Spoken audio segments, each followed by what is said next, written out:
I never imagined that a single tear in a uniform could silence an entire room, leave a millionaire speechless, shatter the pride of a woman who cleans the floors, and awaken a storm of unseen truths. Pause with me. Hear that silence. I don't know where you're listening from. Maybe you're cleaning a kitchen, folding clothes, or heading home after a long day. It doesn't matter what time it is, but I promise, today's story will surprise you. The morning fog rolled thick through the streets of San Francisco, wrapping around the steep hills of Pacific Heights like a gray velvet curtain. In the distance, the golden towers of downtown pierced through the mist, gleaming with promises of wealth and power that seemed as unreachable as stars to most who gazed upon them. But Rosa Martinez had long stopped looking up at those towers.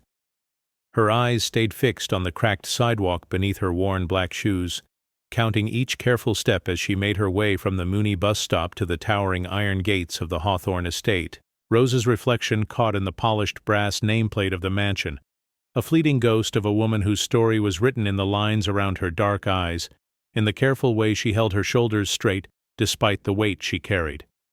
At 53 years old, Rosa had learned to measure her life not in dollars or dreams, but in the quiet dignity of honest work, in the steady rhythm of her calloused hands moving through familiar motions, in the stubborn flame of hope that flickered but never died in her chest.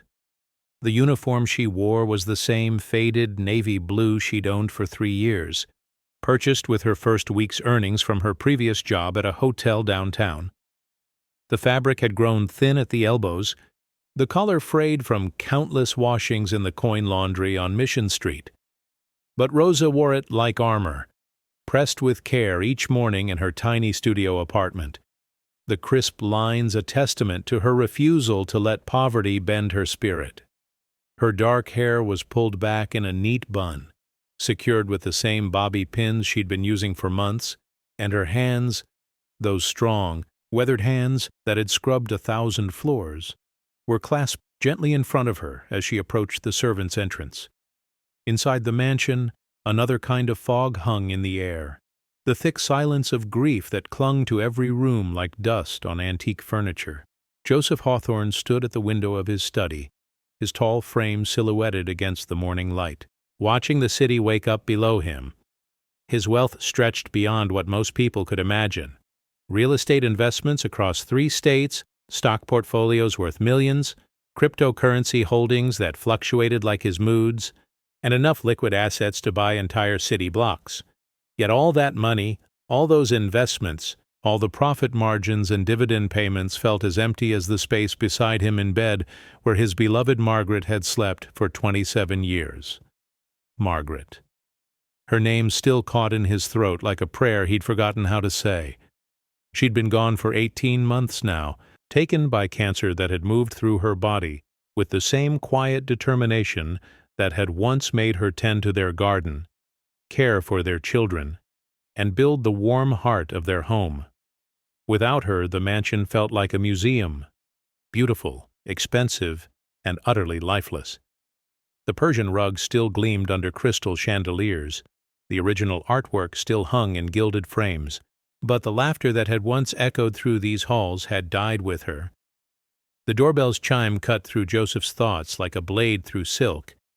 His new housekeeper, Mrs. Victoria Lawson, would be arriving today.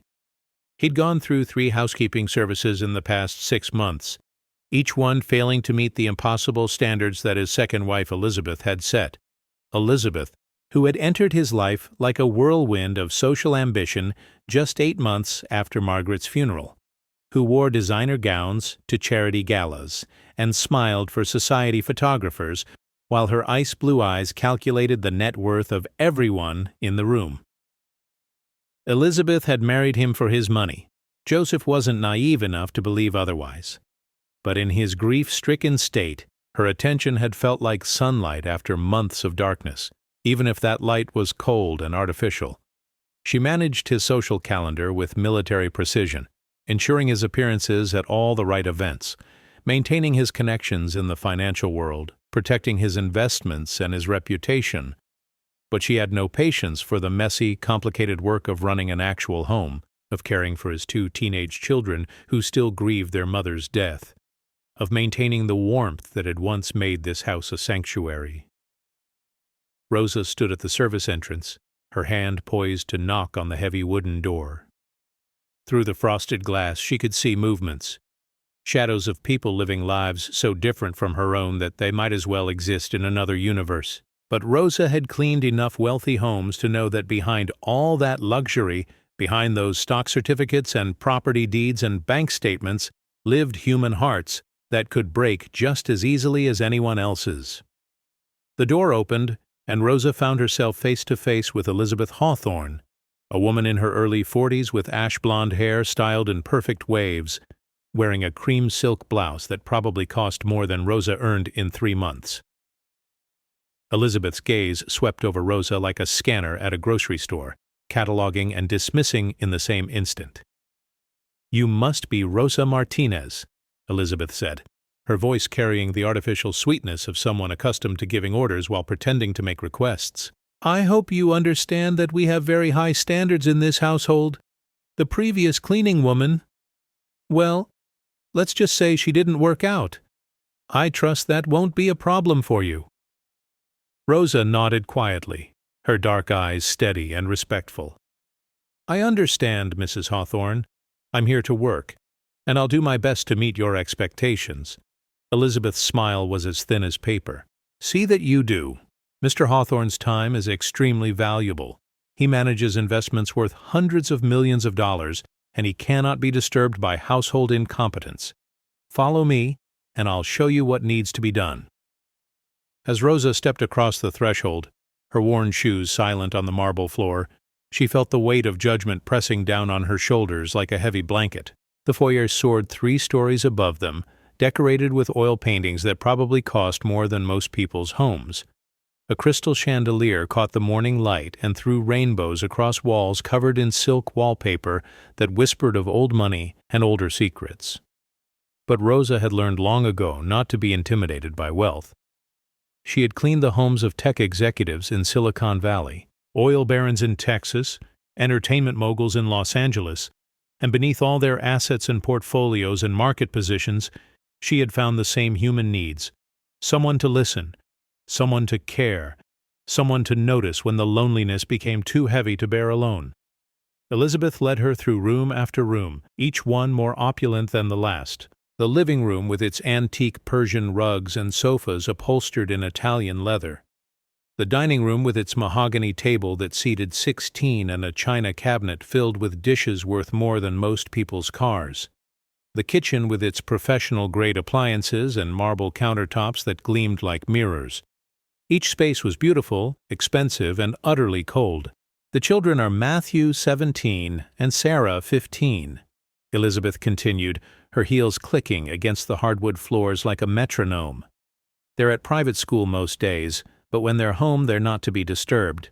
Matthew is preparing for his SATs and Harvard applications, and Sarah is quite involved in her equestrian training. Both of them have trust funds that will ensure their futures, so their time is precious." Rosa noticed the photographs scattered throughout the house. Family portraits where 3 faces smiled with genuine warmth, and one face, Elizabeth's, had been carefully inserted later, her smile never quite matching the light in the other's eyes. In one photo, she saw a woman with kind eyes and laugh lines around her mouth holding the hands of 2 younger children. Margaret, she realized, the first Mrs. Hawthorne, whose absence seemed to echo in every room. "This was Mr. Hawthorne's first wife," Elizabeth said, noticing Rosa's gaze. Her voice carried a note of irritation, as if Margaret's memory was a personal affront. "She died of cancer 2 years ago. Very sad, of course, but life moves on. Mr. Hawthorne has learned to focus on the future rather than dwelling on the past."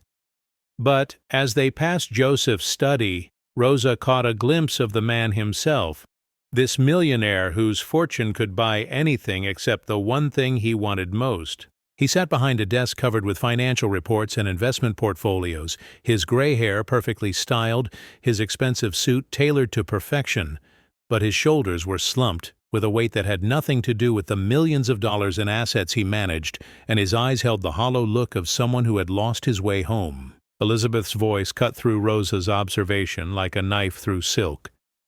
You'll start in the guest wing on the 3rd floor and work your way down. The marble floors are to be mopped twice daily, the silverware polished weekly, and all surfaces dusted with distilled water only. I don't tolerate shortcuts or excuses. Is that clear? Yes, ma'am, Rosa replied, her voice steady and respectful. She had heard variations of this speech in every wealthy home she'd ever worked in. The careful establishment of hierarchy, the reminder that she was there to serve, not to be seen or heard or acknowledged as fully human.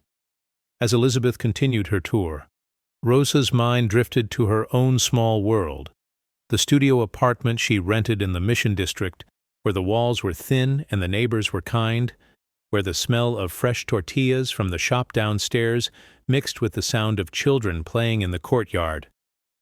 Her apartment was tiny, just 400 square feet, but it was hers.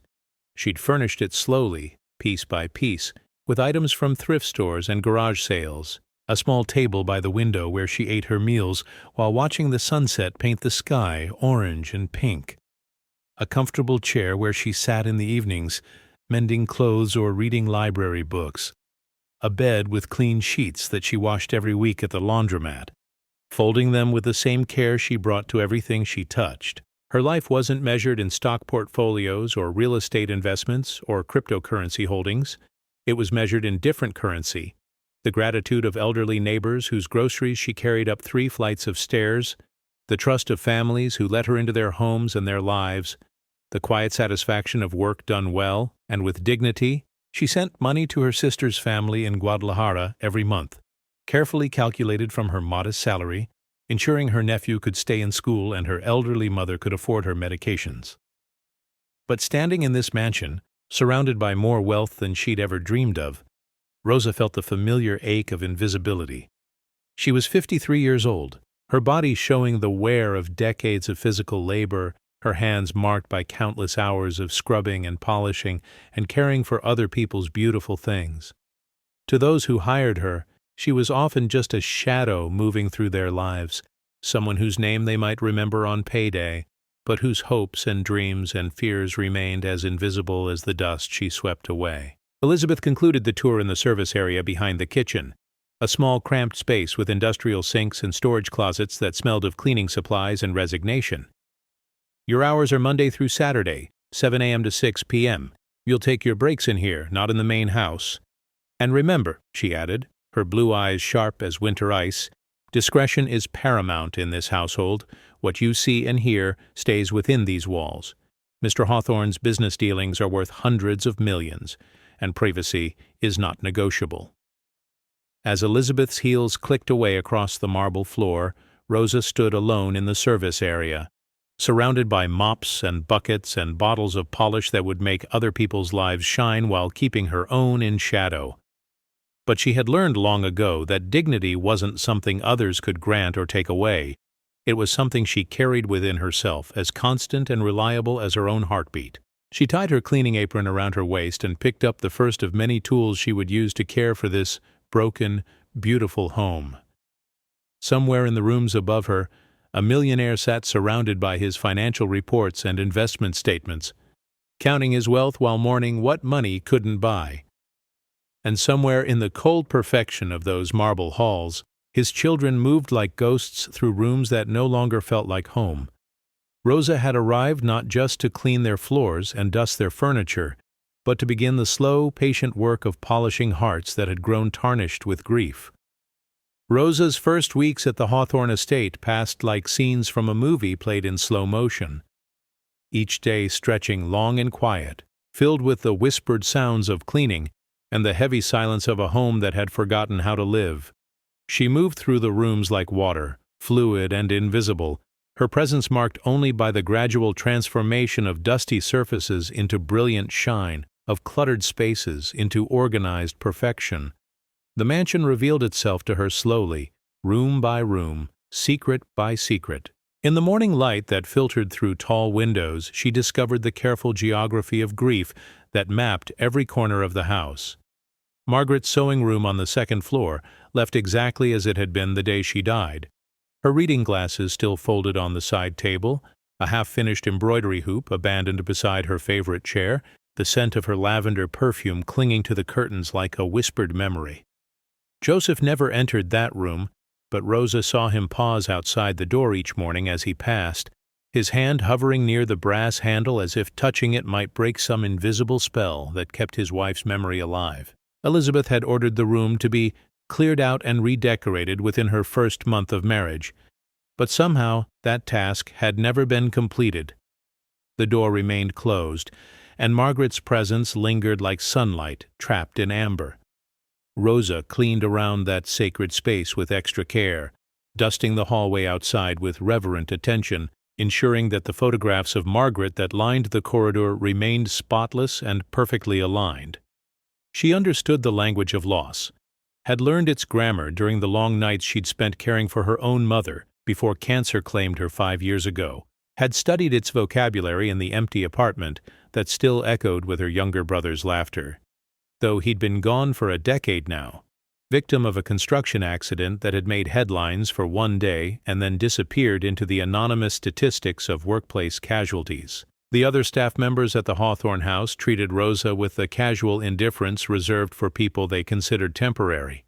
Mrs. Chen, the elderly cook who had worked for the family for 15 years, communicated mainly in nods and hand gestures, protecting her own position by maintaining careful distance from the stream of housekeepers who came and went at Elizabeth's whim.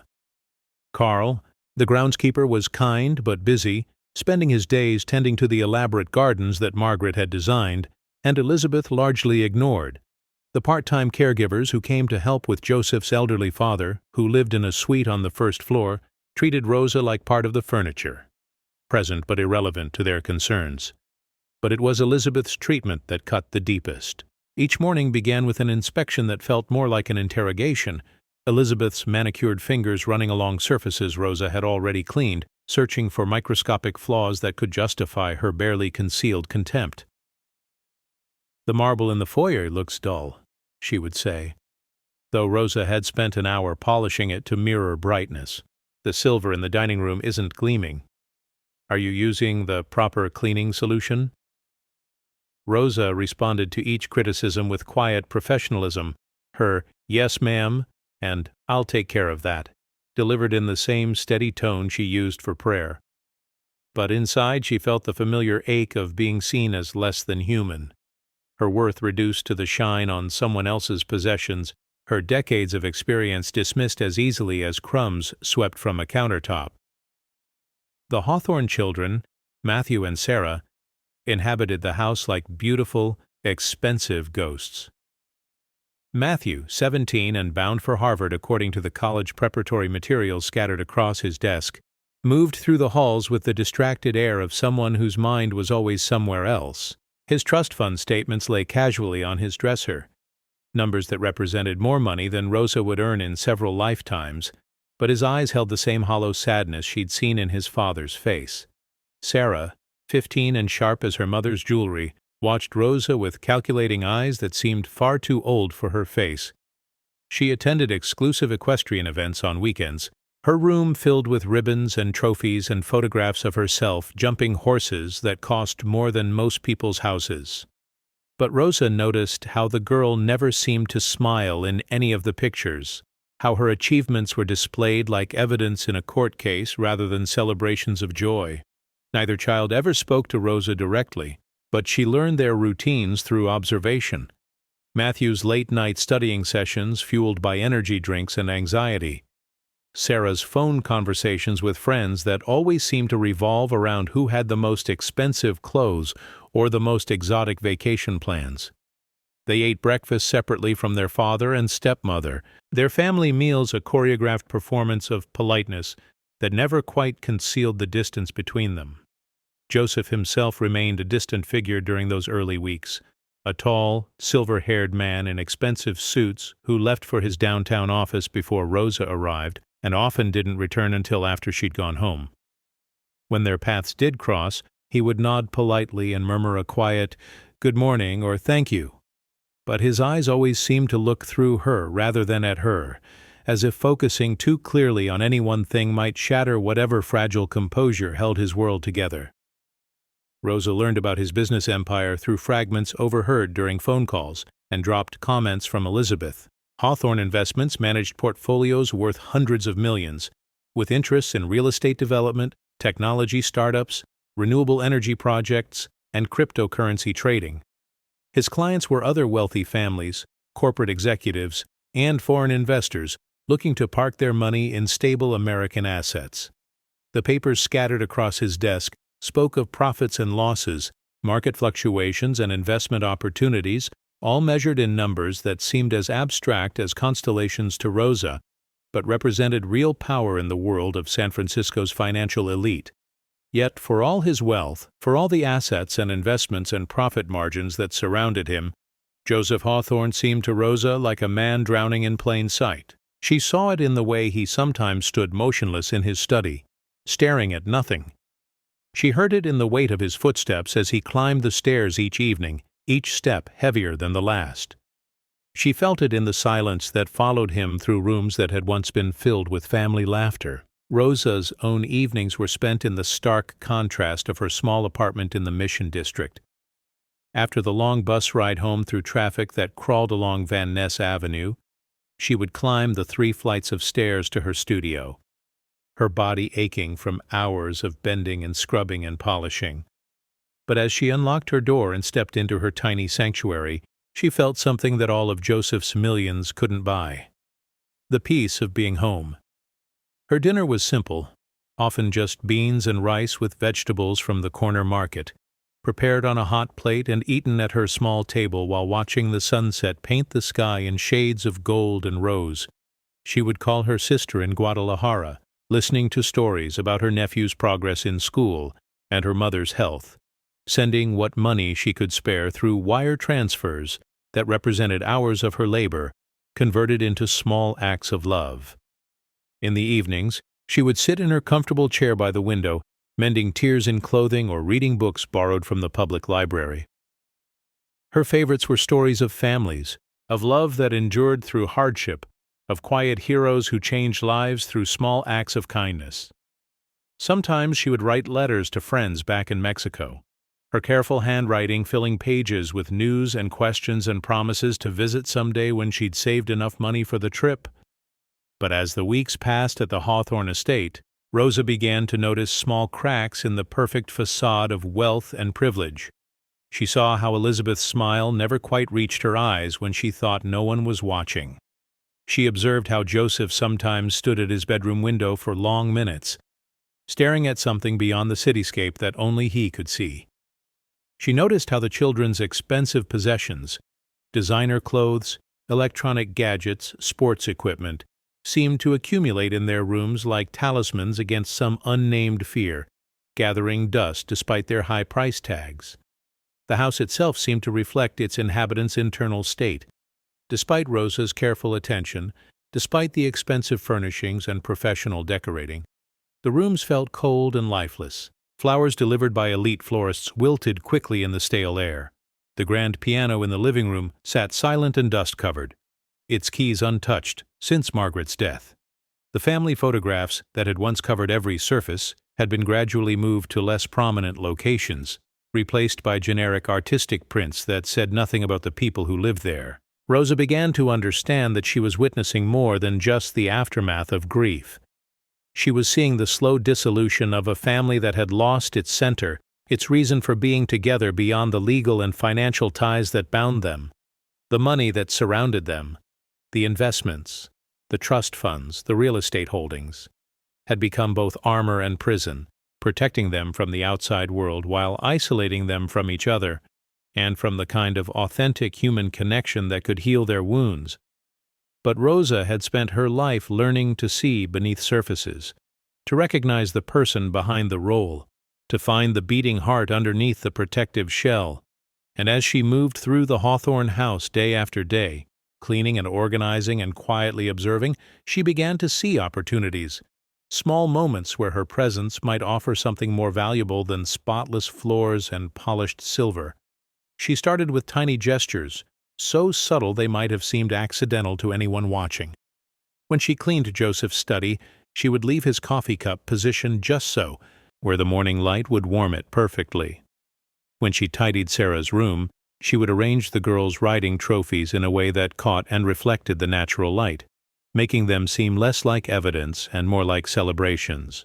When she organized Matthew's desk, she would leave his favorite pen in exactly the right spot, where his hand would fall naturally when he reached for it. These weren't calculated moves or deliberate attempts to ingratiate herself with the family. They were simply expressions of her nature, the same impulse that made her water the neglected plants she found in forgotten corners, that led her to fix a wobbly table leg without being asked, that caused her to hum softly while she worked, filling the silence with something warmer than the whisper of cleaning cloths against marble.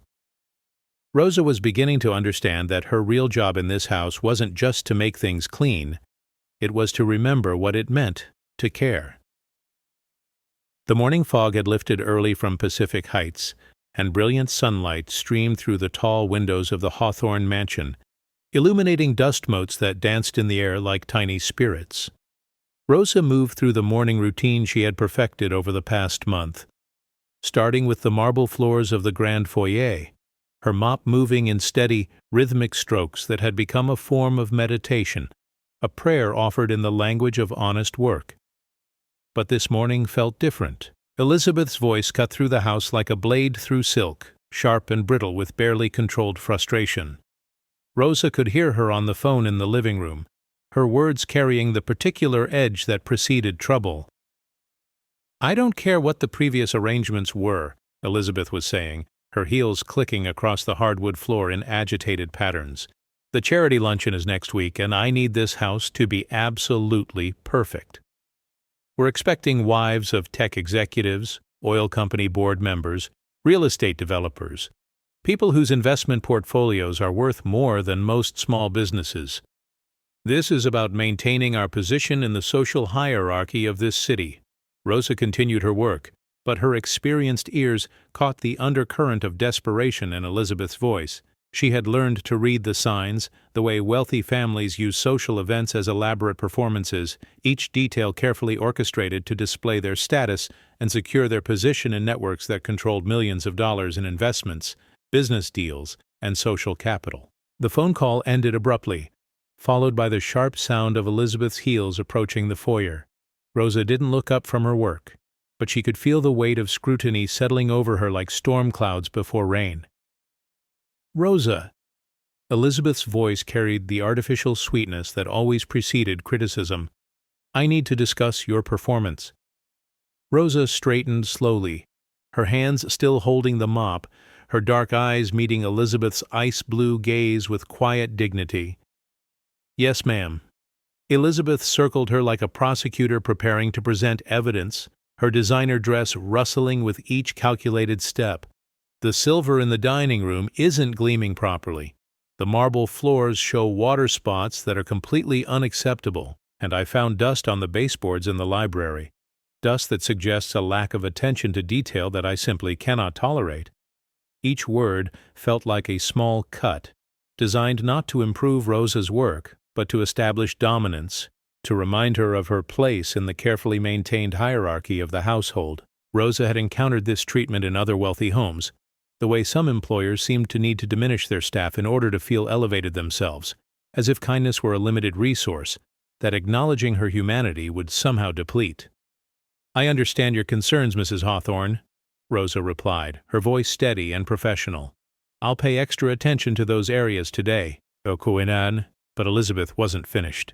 She moved closer, her voice dropping to a whisper that somehow felt more threatening than shouting. "You need to understand something, Rosa. This isn't some middle-class home where mediocrity is acceptable. My husband's wealth is built on precision, on attention to detail, on maintaining standards that reflect our position in this community. His investment portfolio is worth over $300 million.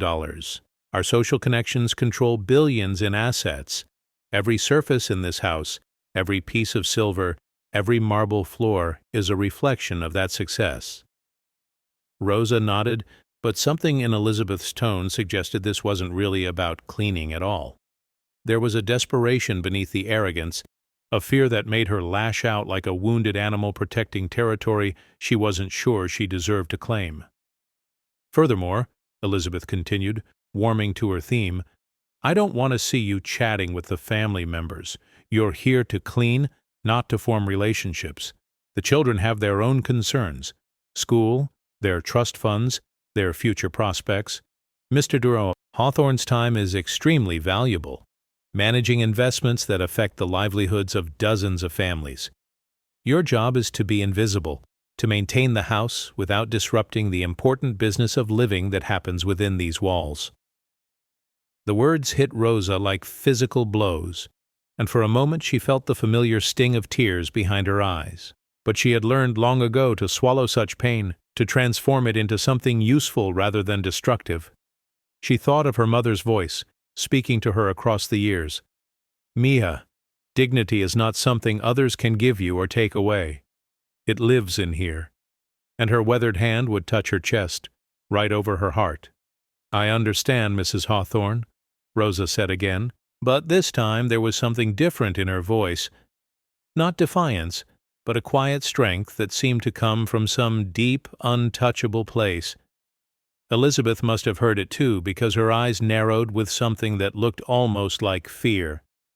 See that you do. And remember, this is a temporary position. Your contract is month to month, and that can change at any time if your performance doesn't meet our standards. As Elizabeth's heels clicked away across the marble floor, Rosa stood alone in the foyer, surrounded by the tools of her trade and the weight of words designed to make her feel small. But instead of diminishment, she felt something else stirring in her chest. Not anger, but a deeper understanding of the fear that drove people to treat others with such casual cruelty. The rest of the morning passed in a kind of heightened awareness. Rosa found herself noticing details she had previously overlooked. The way Joseph sat at his breakfast table each morning, mechanically eating perfectly prepared food while scrolling through financial reports on his tablet. The numbers that represented millions of dollars in investments and business deals somehow failing to nourish whatever hunger actually gnawed at him. She observed how Matthew moved through the house like a sleepwalker, his expensive clothes and bright future prospects hanging on him like an ill-fitting costume. His acceptance letter to Harvard lay on his desk, surrounded by trust fund statements and investment portfolio summaries, but his eyes held the hollow look of someone going through motions without understanding their purpose. Sarah's room told its own story of privilege and emptiness, ribbons from exclusive equestrian competitions, photographs from expensive vacations, designer clothes that cost more than Rosa earned in a month, all arranged with museum-like precision, but lacking any sense of personal warmth or individual choice. But it was in the small, unguarded moments that Rosa glimpsed the real people, hiding beneath the careful performances of wealth and success. She saw Joseph pause at the window of his study, his hand pressed against the glass, as if trying to reach through it toward something lost. She heard Sarah crying softly behind her closed bedroom door, the sound muffled by pillows and pride, but unmistakably real. She noticed how Matthew sometimes sat on the stairs in the evening, just sitting, his expensive electronics forgotten beside him as he stared into space with an expression of profound confusion.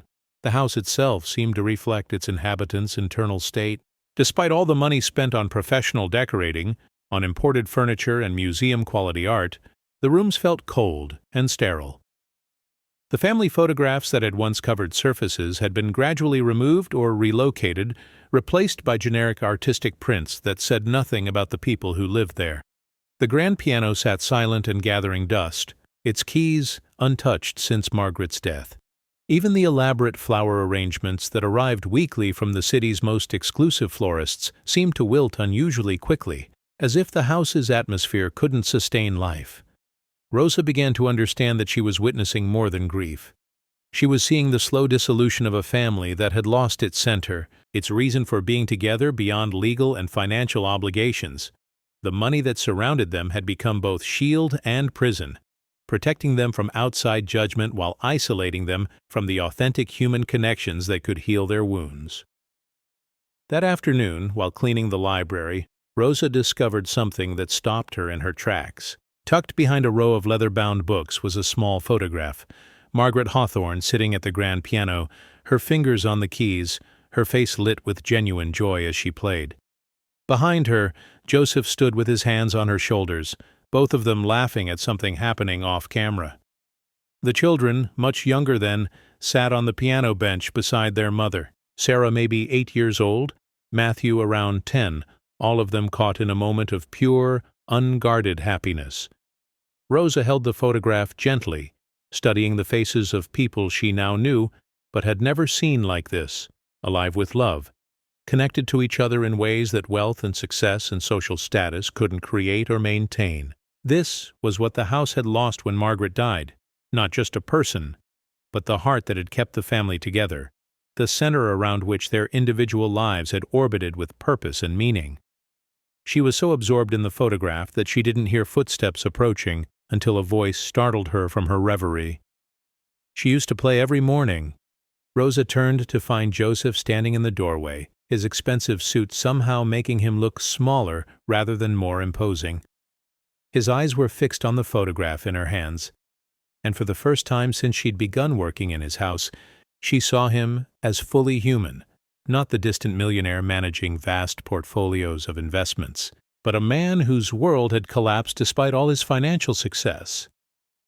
"I'm sorry," Rosa said softly, moving to replace the photograph behind the books.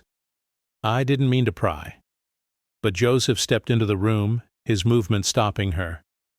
"No, it's fine. I'd forgotten that was there." Yeah, his voice carried a weight that had nothing to do with money or business deals or investment strategies. She played Chopin mostly, sometimes Bach. The whole house would wake up to music instead of alarm clocks. Rosa looked at the photograph again, then at Joseph's face, seeing the man behind the financial empire for perhaps the first time. "She looks like she was very happy." "She was," Joseph said, and his voice cracked slightly on the words. "We all were, I think. It's strange how you don't realize how good something is until it's gone. All the money in the world, all the investments and properties and assets, none of it means anything when you're eating breakfast in silence, when you come home to a house that feels more like a museum than a home." For a moment, the careful barriers between employer and employee dissolved, and two people who had both known loss stood together in the afternoon sunlight streaming through tall windows, connected by the simple recognition of shared human experience. Then, as if remembering himself, Joseph straightened his shoulders and resumed the distant politeness that kept the world at arm's length. "Well, I should let you get back to your work. Elizabeth mentioned she'd discussed your performance standards with you today." Rosa nodded, but something had shifted in that brief moment of authentic connection. "Yes, sir. I understand what's expected." As Joseph left the library, Rosa carefully placed the photograph back behind the books, but she carried the image with her as she continued her rounds through the house. She began to see each room not as a space to be cleaned, but as a stage where people were struggling to remember how to live, how to love, how to be a family, despite the money and social expectations that seemed to complicate rather than simplify their lives. That evening, as she rode the crowded Muni bus back to her apartment in the Mission District, Rosa reflected on the strange mathematics of human experience. Joseph Hawthorne could buy anything he wanted, could invest in any opportunity, could travel anywhere in the world, could ensure his children's financial futures with trust funds worth more than most people would earn in several lifetimes. But he couldn't buy back the music that had once filled his house each morning. He couldn't invest his way back to the laughter that had once echoed through those marble halls. All his wealth couldn't purchase what he'd lost when Margaret died: the knowledge of how to be happy. Rosa understood this kind of loss. She had felt it when her mother died, when her brother was killed, when each small dream she'd nurtured had been sacrificed to the necessities of survival. But she had also learned something that Joseph's money couldn't teach: that healing happened not through accumulation, but through connection. Not through building walls, but through the patient, tender work of rebuilding bridges between human hearts. As the bus wound through the city streets, Carrying her away from Pacific Heights and back toward her own small world of community and warmth, Rosa found herself thinking about the photograph hidden behind those leather-bound books. Tomorrow, she decided, she would do something small but significant. Not to curry favor or protect her job, but because she recognized the hunger in Joseph's eyes, the same hunger she had seen in her own mirror during the darkest years of loss, the desperate need to remember what it felt like to be part of something larger and more meaningful than individual survival. She would dust the piano keys. The morning sun cast long shadows across Rosa's small studio apartment as she prepared for another day at the Hawthorne estate. Her routine had become a gentle ritual, brewing coffee in the tiny pot she'd brought from Mexico, toasting a single piece of bread, checking the money she kept in a coffee can behind her one good dress. This week's earnings would allow her to send $40 to her sister in Guadalajara, enough to help with her nephew's school supplies and her mother's blood pressure medication. As she rode the early morning Mooney bus through the awakening city, Rosa carried with her the memory of yesterday's moment with Joseph in the library, the brief recognition of shared humanity that had passed between them like a secret handshake. She had spent the evening thinking about the photograph hidden behind those books, about the music that had once filled the mansion each morning, about the family that had somehow forgotten how to be together despite living under the same roof. The mansion greeted her with its usual morning silence, the kind of quiet that felt heavy rather than peaceful, like a held breath that had gone on too long. Elizabeth was already awake, her voice carrying from the breakfast room where she spoke on her phone in the clipped, efficient tones she used for business calls related to her charity committee work, social coordination, and the complex web of relationships that maintained their family's position in San Francisco's elite circles. Rosa began her morning routine, but today she moved with particular purpose toward the living room, where the grand piano sat beneath dust covers, silent and abandoned since Margaret's death. The instrument was a beautiful Steinway, its ebony surface reflecting the morning light like still water. Rosa had cleaned around it dozens of times, but she had never touched the keys themselves, had never lifted the cover that protected them from the dust of disuse. Today was different. Armed with her softest cloth and a spray bottle of distilled water, Rosa approached the piano with the reverence she might show entering a church. She lifted the heavy cover carefully, revealing keys that were still perfectly white and black, arranged in the familiar pattern that had once produced the Chopin and Bach that had awakened this house to joy instead of obligation. As she began to clean each key with gentle, individual attention, Rosa found herself humming softly, a lullaby her mother had sung to her as a child, a melody that spoke of home and comfort and love that endured despite hardship. The tune filled the silence of the room with something warmer than the whisper of cleaning cloths against marble, something more alive than the mechanical hum of expensive appliances running in perfect, emotionless order. She was so absorbed in her work that she didn't hear the footsteps approaching until a small voice startled her from her concentration. "My mother used to play that song." Rosa turned to find Sarah standing at the edge of the room, still in her pajamas, her usually perfect hair tousled from sleep. At 15, Sarah carried herself with the practiced poise of someone who had learned early that appearance was armor, but this morning she looked younger, more vulnerable, like a child who had wandered into a dream she couldn't quite understand. "I'm sorry," Rosa said softly, her hand stilling on the piano keys. "I was just cleaning." "No, don't stop," Sarah interrupted, moving closer to the piano with hesitant steps. "I remember that melody. Mom used to hum it when she was cooking or when she was getting us ready for school. She said her grandmother taught it to her, that it was about—" Sarah paused, her young face working to remember words from a time that seemed both yesterday and a lifetime ago. About mothers watching over their children, even when they're not there anymore. Rosa's heart clenched with recognition. My mother sang it to me, too. She said the same thing. For a moment, the carefully maintained distance between employer's daughter and housekeeper dissolved, and two women who had both known loss stood together in the morning light, streaming through tall windows. connected by a melody that transcended the boundaries of class and culture and language. Sarah moved closer to the piano, her fingers hovering over the keys without quite touching them. "I used to play a little. Mom tried to teach me, but I was always too busy with writing lessons and dance classes and tennis practice. Elizabeth says those activities are more important for my social development, for making the right connections that will help me later in life." Rosa heard the carefully rehearsed words, the way Sarah repeated Elizabeth's priorities as if they were her own, but she also heard the wistfulness beneath them, the regret of a girl who had traded music for social advancement and wasn't sure the bargain had been worth making. "It's never too late to learn," Rosa said gently. "Music isn't about making connections or social development. It's about—" She paused, searching for words that could bridge the gap between her world and Sarah's. "It's about finding a way to say feelings that are too big for regular words." Sarah's hand finally touched the keys, pressing down on middle C with the tentative pressure of someone testing whether something might break. The note hung in the air between them, pure and clear and somehow brave. "Show me?" Sarah asked, and her voice carried the same vulnerability Rosa had heard in her father's words yesterday, the same hunger for something real and warm and human in the cold perfection of their modern lives.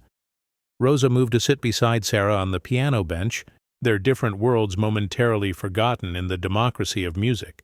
Her work-calloused fingers found the keys with surprising grace, picking out the simple melody she had been humming, each note falling into the silence like a small prayer answered. "This is how my mother taught me," Rosa said softly, her voice mixing with the gentle sound of the melody. She said music was like conversation. You don't have to understand all the words to feel what someone means. Sarah's fingers joined Rosa's on the keys, tentatively at first, then with growing confidence as the familiar melody awakened muscle memories she didn't know she still carried.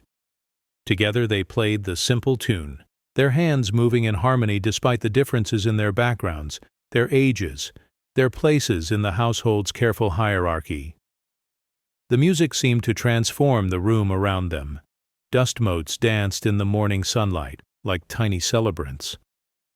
The heavy silence that usually pressed down on the mansion lifted, replaced by something lighter and more alive. For the first time since Rosa had begun working in the house, the living room felt like it was actually being lived in. Neither of them heard the footsteps approaching until Joseph's voice, soft with wonder, interrupted their impromptu concert. "I haven't heard music in this room for 2 years." Rosa and Sarah turned to find Joseph standing in the doorway, still in his robe and slippers, his usually perfectly styled hair disheveled from sleep. But his eyes were bright with something Rosa hadn't seen before. Not the distant politeness he usually wore like expensive cologne, but genuine emotion, raw and unguarded. "I'm sorry," Rosa began, starting to rise from the piano bench. "I was just cleaning and Sarah asked—" "Please," Joseph said, moving into the room with steps that seemed lighter than his usual measured pace. "Don't apologize. That melody. Margaret used to play it every morning. She said it reminded her of her grandmother, of being safe and loved and—" His voice caught slightly on the words. "Of home." Sarah looked between Rosa and her father, seeing them both with new eyes, not as the distant authority figure who signed her trust fund checks and the invisible cleaning lady who moved like a shadow through their lives, but as two people who understood loss and longing and the way music could build bridges across the spaces that grief had carved between human hearts. "Rosa was teaching me," Sarah said, her voice carrying a note of shy pride. "I'd forgotten how much I missed playing." Joseph moved closer to the piano, his hand touching the polished surface with the reverence of someone approaching a shrine. "Your mother always said this house needed music to feel alive. After we lost her, I couldn't bear to hear it. But this morning—" He paused, listening to the echo of the melody that still seemed to hang in the morning air. "This morning it sounds like healing." Rosa felt tears prick the corners of her eyes, Not from sadness, but from the recognition of a moment when three wounded souls had found each other across the careful boundaries that usually kept them apart. In her small apartment, she had pictures of her own family scattered on every surface, reminders of love that had shaped her even through loss. But this wealthy family had somehow buried their connections beneath layers of social expectation and emotional protection, had forgotten that grief shared could become grief divided. "Would you like me to keep teaching her?" Rosa asked softly, the words carrying more meaning than their surface suggested. She wasn't just asking about piano lessons. She was asking if they were ready to let music back into their lives, if they were willing to risk the vulnerability that came with allowing joy to exist alongside sorrow. Joseph and Sarah exchanged a look that held 2 years of unspoken conversation. The daughter who missed her mother's music, the father who had tried to protect his family from further loss by building walls that had also kept out healing. "I think," Joseph said slowly, his voice rusty with emotions he hadn't allowed himself to feel, "that would be very nice." Bisaduat, as if summoned by the unfamiliar sound of voices mixing with music, Matthew appeared at the edge of the room, his expensive pajamas and designer slippers somehow making him look younger rather than more sophisticated. At 17, he carried himself with the careful composure of someone preparing for a life of privilege and responsibility, but this morning his mask had slipped, revealing the boy who still missed his mother's good-night songs. "Is that Mom's song?" he asked, his voice carrying the same hesitant hope Rosa had heard in his sister's words. "Come here, mijo," Rosa said, the endearment slipping out in Spanish before she could stop herself. But instead of the awkward correction she expected, Matthew moved toward the piano with eager steps, settling on the floor beside the bench like he used to do when he was small and his mother played. For the next hour, the living room of the Hawthorne mansion was transformed. Rosa's patient teaching, Sarah's growing confidence, Joseph's rusty but returning memory of melodies he had once known, and Matthew's tentative humming created something that hadn't existed in the house for 2 years. The sound of a family remembering how to be together. They played simple songs, shared memories of Margaret's favorite pieces, laughed at wrong notes and celebrated right ones. Rosa told them about her mother's musical traditions, about evening gatherings in their tiny apartment in Guadalajara, where neighbors would crowd around an old guitar and sing until the walls seemed to expand with joy. Joseph shared stories about Margaret's practice sessions, how she would play the same piece over and over until she got it perfect, how the children used to complain about the repetition, but secretly loved falling asleep to the sound of her scales and arpeggios. It was Sarah who noticed Elizabeth first, a sharp silhouette in the doorway, her designer dress and perfect makeup, a stark contrast to the casual intimacy of the scene around the piano.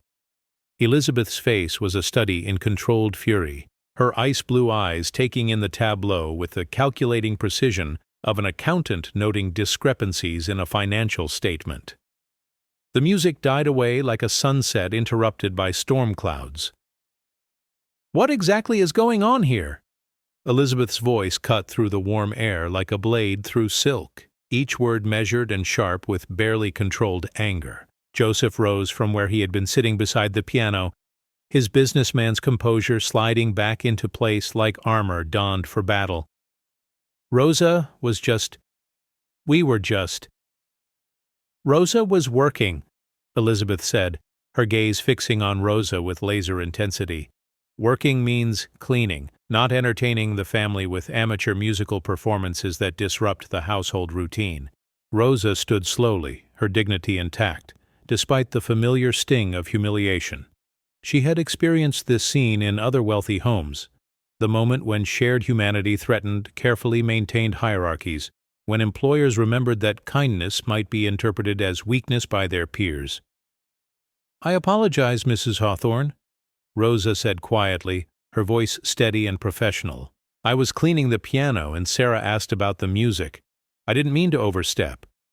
"No," Sarah said suddenly, her young voice sharp with an authority Rosa had never heard before. "Rosa was teaching me something Mom wanted me to learn, something I should have learned years ago." Elizabeth's smile was thin as paper and twice as sharp.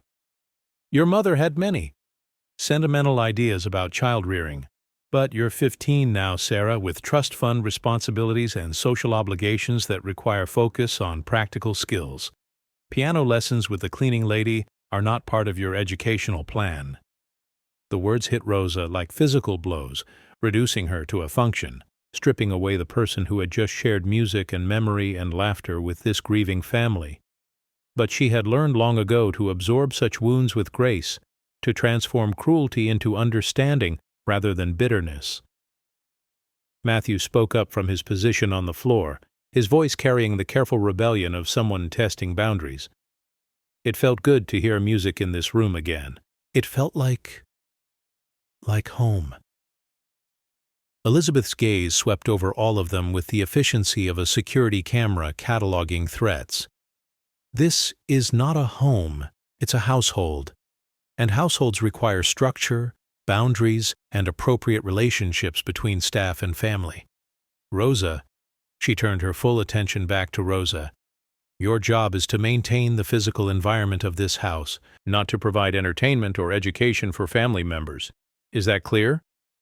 Yes, ma'am, Rosa replied, but something in her voice suggested that while she understood Elizabeth's words, she didn't necessarily accept them as final truth. Elizabeth's smile grew sharper. Excellent. Then I trust this misunderstanding won't happen again. The family has obligations, investments to manage, social connections to maintain. These interruptions to routine are counterproductive to everyone's goals. As Elizabeth's heels clicked away across the marble floor, the four people left around the piano sat in the kind of silence that follows a storm, heavy with aftermath but also charged with the electricity of change. The music was gone, but its echoes remained, and Rosa knew that something fundamental had shifted in the careful balance of the Hawthorne household.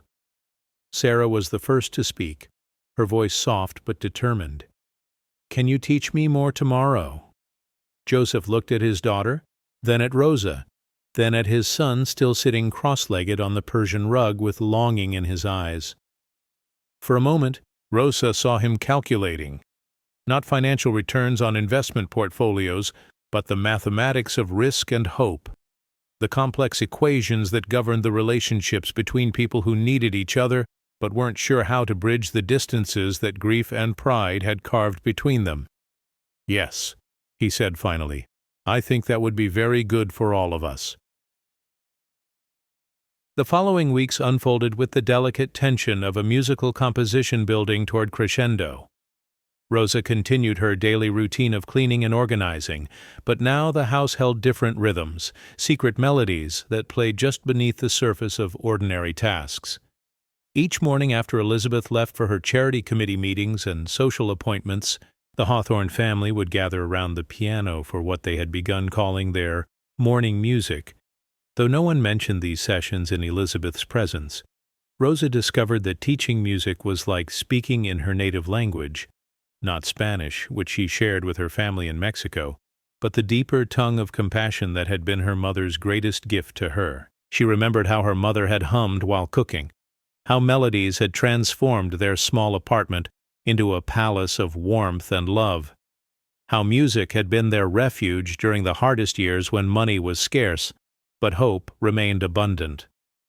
Sarah proved to be an eager student, her fingers growing more confident on the keys each day. But more than technique, she was learning something Rosa's mother had taught her, that music was a language of the heart, a way to say feelings that were too large for ordinary words. When Sarah played the lullaby Rosa had taught her, her face lost the careful composure that usually masked her teenage emotions, revealing someone younger and more vulnerable, but also more alive. Matthew surprised everyone by revealing a natural ear for harmony. He would sit on the floor during their morning sessions, humming along with the melodies, occasionally adding bass notes that turned simple tunes into rich, full arrangements. Rosa watched him discover that his expensive education at exclusive private schools had somehow missed teaching him about this kind of learning, the kind that happened when people opened their hearts instead of their textbooks. But it was Joseph's transformation that moved Rosa most deeply. This man who controlled millions of dollars in investments, who made decisions that affected the financial futures of dozens of families, who could buy anything money could purchase, had rediscovered something he had lost when Margaret died: the simple joy of being together with the people he loved.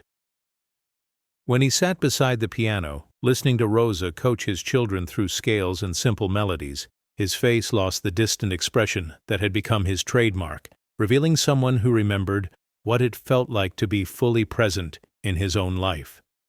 Rosa began to understand that grief had not only taken Margaret from this family, it had also taken them from each other. In their attempt to avoid the pain of further loss, they had built walls that also kept out the possibility of healing, had created a kind of emotional isolation that no amount of money could cure. The house itself seemed to respond to their morning music sessions. Rooms that had felt cold and museum-like began to feel lived in. Rosa found herself humming while she worked, and the melodies seemed to brighten even the spaces she wasn't actively cleaning. Plants that had been struggling in various corners of the mansion began to flourish, as if the music provided some essential nutrient that had been missing from their environment. But Rosa was not naive about the precarious nature of this arrangement. She saw how Elizabeth's eyes narrowed when she returned from her appointments to find family members gathered in the living room, how her questions about daily activities became more pointed, how her criticism of Rosa's work grew sharper and more frequent.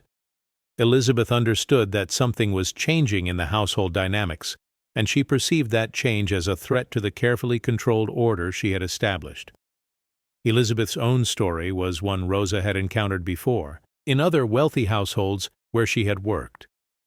A beautiful woman from a middle-class background who had married into money, Elizabeth had learned to navigate the complicated social hierarchies of San Francisco's elite through careful calculation and strategic relationships. Her charity work, her social connections, her management of the household staff, all of these were investments in maintaining her position in a world that could be remarkably unforgiving to those who showed weakness or vulnerability. Rosa understood that Elizabeth's treatment of her wasn't personal. It was strategic. By keeping Rosa firmly in her place as just the cleaning lady, Elizabeth maintained the social boundaries that protected her own status. Any blurring of those lines, any suggestion that family members might form authentic connections with staff, threatened the careful hierarchy that gave Elizabeth's life structure and meaning. But understanding didn't make the treatment easier to bear. Each day brought new examples of casual cruelty, small humiliations designed to remind Rosa of her place. Elizabeth would re-clean surfaces Rosa had already polished, loudly announcing the inadequacy of Rosa's work to anyone within hearing. She would leave Rosa lists of additional tasks just as her shift was ending, forcing her to choose between working overtime without pay or facing criticism the next day for leaving work unfinished. Most painful were the moments when Elizabeth would interrupt the family's morning music sessions with urgent household emergencies that required Rosa's immediate attention: a mysteriously dirty bathroom that needed re-cleaning, silver that suddenly required polishing, floors that appeared to show water spots that Rosa was certain hadn't been there moments before. "Rosa," Elizabeth would say, her voice carrying artificial sweetness that fooled no one, "I need you to take care of this right away. The family's musical entertainment will have to wait. We have a household to maintain." Each interruption felt like a small violence, a deliberate shattering of the fragile beauty that Rosa and the Hawthorne family had been building together. But Rosa had learned patience from years of hardship, and she responded to each challenge with the same quiet dignity that had sustained her through losses that Elizabeth could not imagine. Rosa's evenings in her small apartment became sessions of reflection and renewal. She would sit by her window, looking out over the lights of the Mission District, listening to the sounds of her neighborhood, children playing in the courtyard below, music from various apartments mixing in the evening air, the calls of vendors selling fruit and flowers on the street corners. This world felt real in ways that the Hawthorne mansion sometimes didn't, grounded in the daily struggles and joys of people who had learned that wealth was measured in connections rather than possessions. She would write letters to her sister in Guadalajara, sharing stories about her work, but focusing on the small victories: Sarah's growing confidence at the piano, Matthew's shy smile when he successfully harmonized with a melody, Joseph's gradual emergence from the protective shell he had built around his grief. Her sister would write back with news from home, with her mother's health updates and her nephew's school achievements, reminding Rosa that her work in San Francisco was part of a larger tapestry of family love that stretched across borders and languages. One evening, as Rosa was preparing her modest dinner, she received a phone call that changed everything. Her sister's voice was tight with worry as she explained that their mother had fallen, had been hospitalized, and needed surgery that the family couldn't afford. The numbers were staggering from Rosa's perspective. Medical bills that would consume months of her earnings, specialist consultations that cost more than she spent on rent, rehabilitation services that stretched far beyond her ability to help. Rosa sat in her small apartment, surrounded by the simple possessions that marked her life: photographs of family, books borrowed from the library, the comfortable chair where she sat to mend clothes and write letters, and confronted the mathematics of survival that governed her existence. She could request an advance on her salary, could take on additional work, could sacrifice her own needs to help her mother, but the calculations were harsh and unforgiving, and she realized that her position at the Hawthorne house, for all its emotional rewards, still left her vulnerable to the kind of financial crisis that wealth like Joseph's could solve without a second thought. The next morning, Rosa arrived at the mansion carrying the weight of her family's crisis like a stone in her chest. But she had learned long ago to separate her personal struggles from her professional obligations to provide the same quality of care and attention regardless of what challenges she faced outside those marble halls. The family's morning music session proceeded as usual, but Rosa found it harder to concentrate on the melodies, harder to lose herself in the simple joy of teaching and sharing. Sarah noticed her distraction first, her young eyes sharp with the intuition that often developed in children who had experienced loss. "Rosa, are you feeling okay?" Sarah asked during a pause between songs. "You seem different today." Rosa managed to smile, but it felt fragile on her face. "I'm fine, Miss Sarah, just a little tired." But Joseph's businessman instincts, honed by years of reading people's emotions to assess their reliability in financial dealings, caught the subtle signs of distress that Rosa couldn't quite hide. After the music session ended and the children had left for school, he lingered in the living room as Rosa began her daily cleaning routine. "Rosa," he said softly, his voice carrying a gentleness that had become more frequent in recent weeks. "Is everything all right? You seem troubled." For a moment, Rosa was tempted to share her burden, to explain about her mother's condition and the financial crisis that threatened her family's stability. But the lessons of a lifetime reminded her that personal problems were not appropriate topics of conversation with employers, that her job was to provide service without drawing attention to her own needs. "Thank you for asking, Mr. Hawthorne," she replied, her voice steady despite the turmoil in her chest. "I'm managing just fine."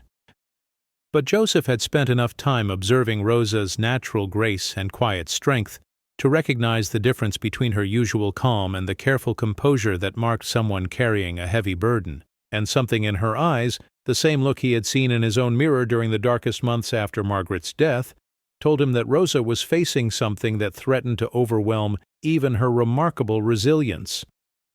The conversation was interrupted by Elizabeth's sharp voice from the foyer, calling Rosa away to address another urgent household issue. As Rosa gathered her cleaning supplies and hurried to respond to Elizabeth's summons, Joseph remained in the living room, surrounded by the lingering notes of the morning's music and the growing certainty that the woman who had brought healing to his family was now in need of healing herself. That afternoon, as Elizabeth supervised Rosa's work with increasingly critical attention, Joseph found himself thinking about the mathematics of human value that governed his world. Rosa's monthly salary was less than he spent on wine for a single dinner party. Her yearly earnings were a rounding error in his investment portfolio.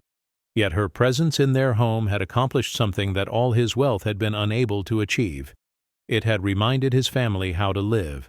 Standing in his study, surrounded by financial reports and investment statements that represented more money than most people would see in several lifetimes, Joseph began to understand that there were different kinds of poverty, different forms of wealth, and that the woman who cleaned his floors possessed something more valuable than any asset listed in his portfolio: the knowledge of how to transform a house into a home, how to heal hearts that money couldn't mend, how to create music that made life worth living.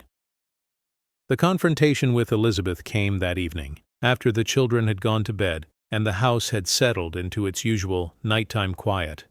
Joseph found her in their bedroom, reviewing social calendars and charity committee obligations, with the same precision she brought to managing household budgets and staff schedules.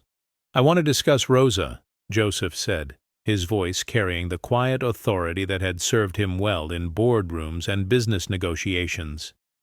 Elizabeth looked up from her papers, her expression immediately shifting to alert caution. "What about her? Has her work been unsatisfactory? I've been monitoring her performance quite closely, and I've noticed several areas where improvement is needed." Joseph moved to the window, looking out over the city lights that sparkled like earthbound stars below their Pacific Heights mansion. "Actually, I think her work has been exceptional. More than exceptional. Transformative." "Transformative?" Elizabeth's voice carried a note of skeptical amusement. "Joseph, she's a cleaning lady. Her job is to dust furniture and mop floors, not to transform anything." She's brought music back into this house," Joseph said quietly. "She's reminded our children that joy is still possible after loss. He paused, searching for words that could capture the subtle miracle of what Rosa had accomplished. "She's helped us remember how to be a family."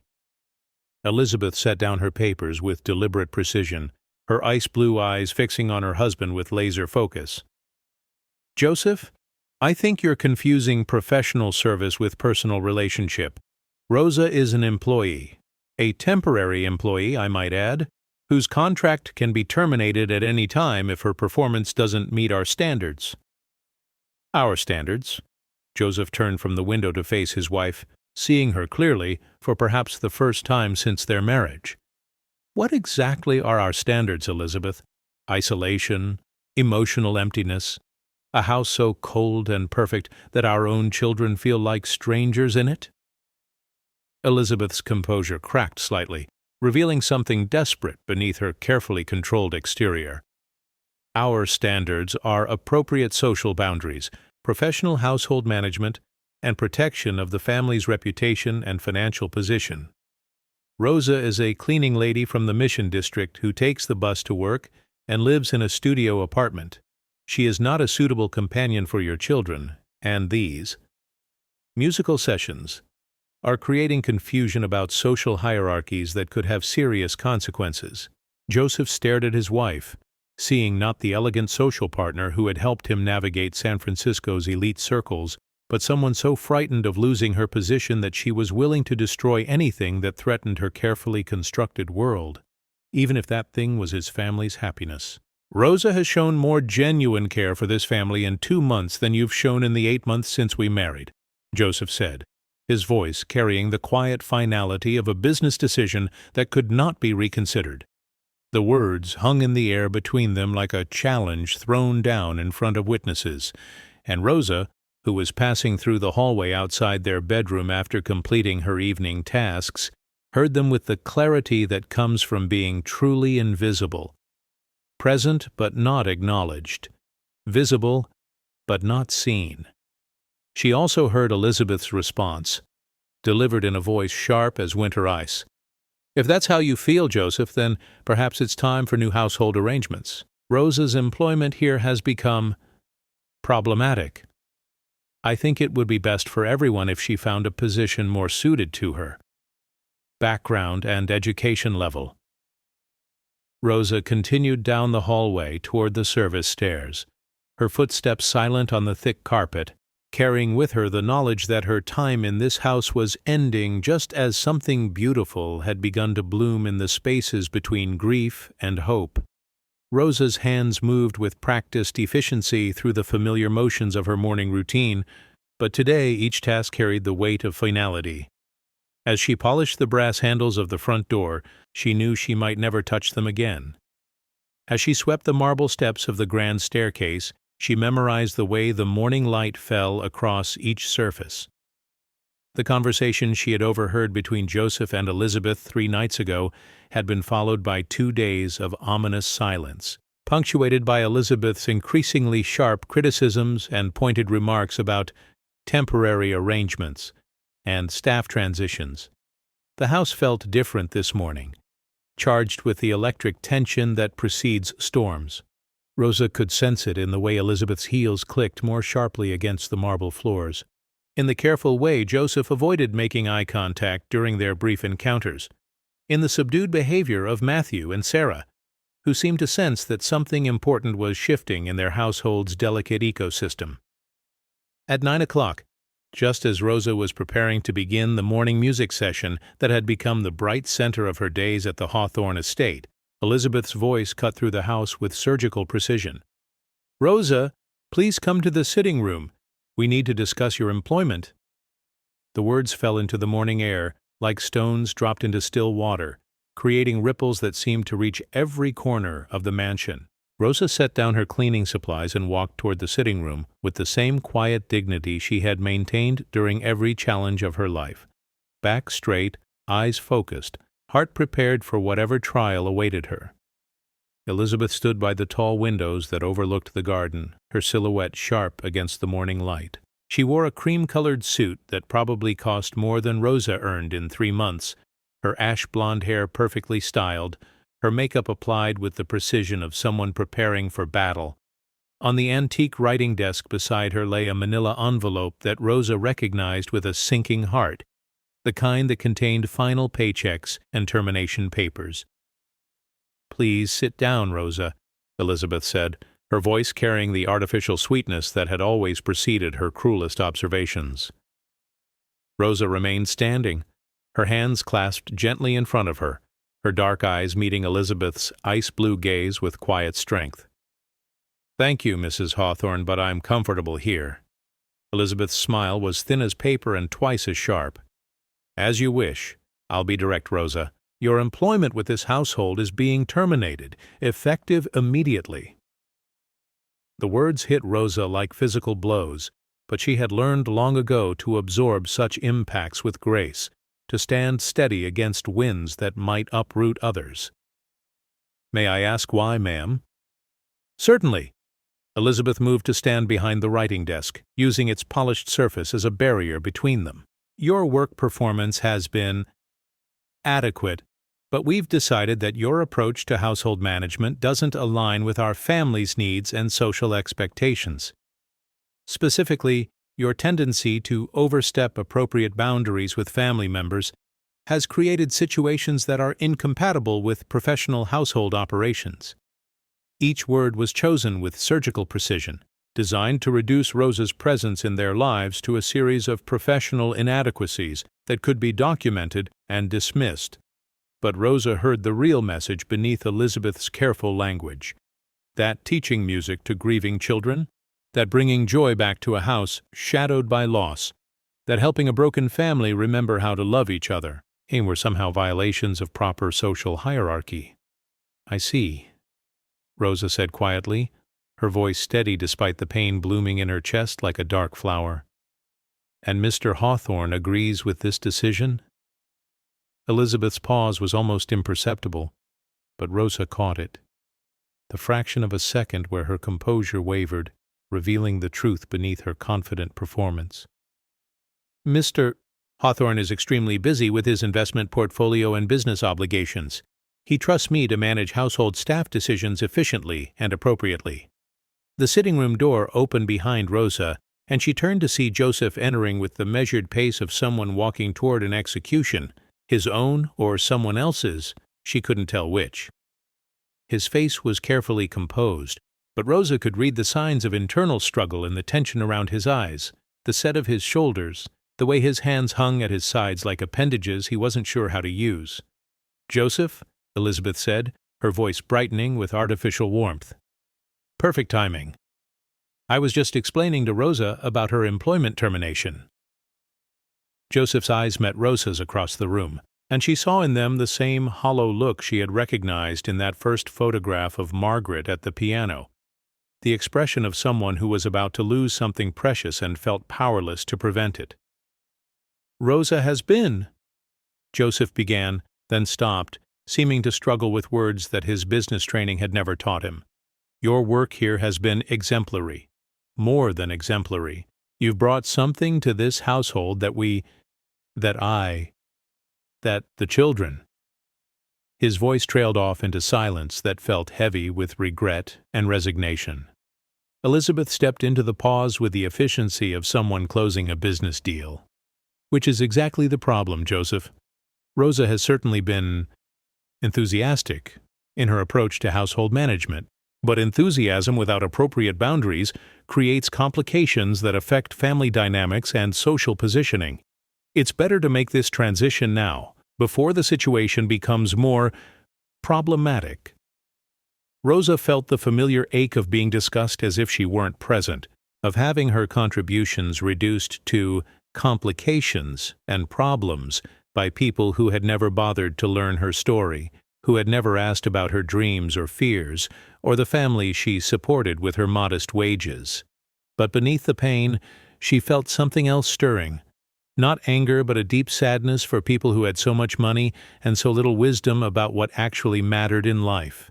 "I understand," Rosa said, her voice carrying a dignity that seemed to fill the room like sunlight through stained glass. "I'll gather my things and be gone within the hour." She moved toward the door, but Joseph's voice stopped her like a hand on her shoulder. "Rosa, wait. This isn't... I don't want..." He looked between Rosa and Elizabeth, his face showing the anguish of a man caught between competing loyalties, financial pragmatism, and the kind of human connection that couldn't be quantified in investment portfolios. Elizabeth moved closer to her husband, her hand settling on his arm with possessive precision. "Joseph, this is for the best. For everyone. Rosa will find another position where her particular style is more appropriate, and we'll find household staff who understand proper professional boundaries." Rosa looked at Joseph one last time, seeing him clearly, not as the wealthy investor who controlled millions of dollars in assets, not as the distant employer who signed her paychecks, but as a man who was still learning how to live after loss, who had briefly remembered what it felt like to have music in his house and love in his heart, and who was now choosing financial and social security over the messier, more complicated work of emotional healing. "Thank you for the opportunity, Mr. Hawthorne," Rosa said, her voice steady and warm despite the circumstances. "Working here has meant more to me than you know." As Rosa left the sitting room to collect her few personal belongings, Elizabeth's voice followed her with final instructions about final paychecks and reference letters, about professional transitions and household schedules. But Rosa barely heard the administrative details. Her mind was already turning toward the practical challenges that lay ahead. Finding new employment, maintaining the money transfers to her family in Mexico, dealing with her mother's medical expenses on an interrupted income. But more than the financial concerns, Rosa felt the deeper ache of leaving work unfinished. In the months she had spent at the Hawthorne house, she had seen the beginnings of transformation. Sarah's growing confidence at the piano, Matthew's shy emergence from his shell of privileged isolation, Joseph's gradual awakening from the protective numbness that had followed his wife's death. She was being forced to abandon them at a crucial moment in their healing, like a gardener ordered to leave a planting half complete. As she climbed the service stairs to retrieve her apron and the small personal items she kept in the cleaning supply closet, Rosa encountered Sarah coming down the main staircase, dressed for school but moving with the listless energy of someone whose day had already been ruined. "Rosa?" Sarah's voice carried a confusion that made her sound younger than her 15 years. "Elizabeth said you're leaving. Is that true?" Rosa paused on the stairs, looking up at this girl who had become more than an employer's daughter over the past months, someone who had shared music and memories, who had begun to trust that joy was still possible after loss, who had started to believe that her mother's legacy could live on through melodies played with love rather than obligation. "Yes, Miss Sarah, I'm leaving today." Sarah's face crumpled with the kind of disappointment that teenagers try to hide but never quite manage. "But why? Did you get a better job? Are we not paying you enough?" Daddy has lots of money. He could pay you more if that's the problem." The innocent suggestion hit Rosa like a gentle blow to the heart. Sarah's assumption that money could solve any problem, could keep anyone she cared about from leaving, revealed both the privilege of her upbringing and its limitations. She had grown up in a world where financial solutions existed for most difficulties, but she was now encountering the kind of loss that couldn't be prevented by increased investment returns or enhanced employee compensation packages. "It's not about money, Miss Sarah," Rosa said gently. "Sometimes adults make decisions that are hard to understand, even when they're trying to do what they think is best." From the top of the stairs, Matthew appeared, his school clothes rumpled as if he had dressed in a hurry or without much attention to the results. His face showed the same confusion as his sister's, mixed with the kind of anger that often masked hurt in teenage boys. "This is Elizabeth's doing, isn't it?" Matthew said, his voice carrying a bitterness that made him sound older than his 17 years. "She never liked you teaching us music. She never liked seeing Dad smile again." Rosa felt her heart break a little at the accuracy of Matthew's assessment, at the way these children had learned to read the adult politics that governed their lives, at their growing understanding that the people who claimed to care for them sometimes made decisions based on power rather than love. "Your stepmother is trying to do what she thinks is right for your family," Rosa said, though the words felt heavy in her mouth. "And you're both strong enough to find music again when you're ready." Sarah wiped her eyes with the back of her hand, a gesture that reminded Rosa painfully of her own young nieces when they were hurt or confused. "Will you keep teaching piano? Will other families get to have music because of you?" The question revealed Sarah's generous heart, her ability to think beyond her own loss to imagine Rosa bringing the same gift to other children in other houses. Rosa felt tears prick the corners of her own eyes as she recognized the depth of healing that had already taken place in this girl, the way loss had taught her to value connection rather than possession. "I hope so," Rosa said softly. "Music belongs everywhere, in big houses and small apartments, in mansions and mobile homes, wherever people need to remember that joy is still possible." The sound of Elizabeth's heels clicking against marble interrupted their conversation, growing closer with purpose that brooked no delay. "Children, you'll be late for school," Elizabeth's voice carried up the staircase with crisp authority. "Rosa, I trust you're completing your transition efficiently." Rosa looked one last time at Matthew and Sarah, memorizing their faces, carrying with her the knowledge that she had planted seeds in their hearts that would grow long after she was gone. Then she climbed the remaining stairs to gather her belongings and conclude her employment at the Hawthorne estate.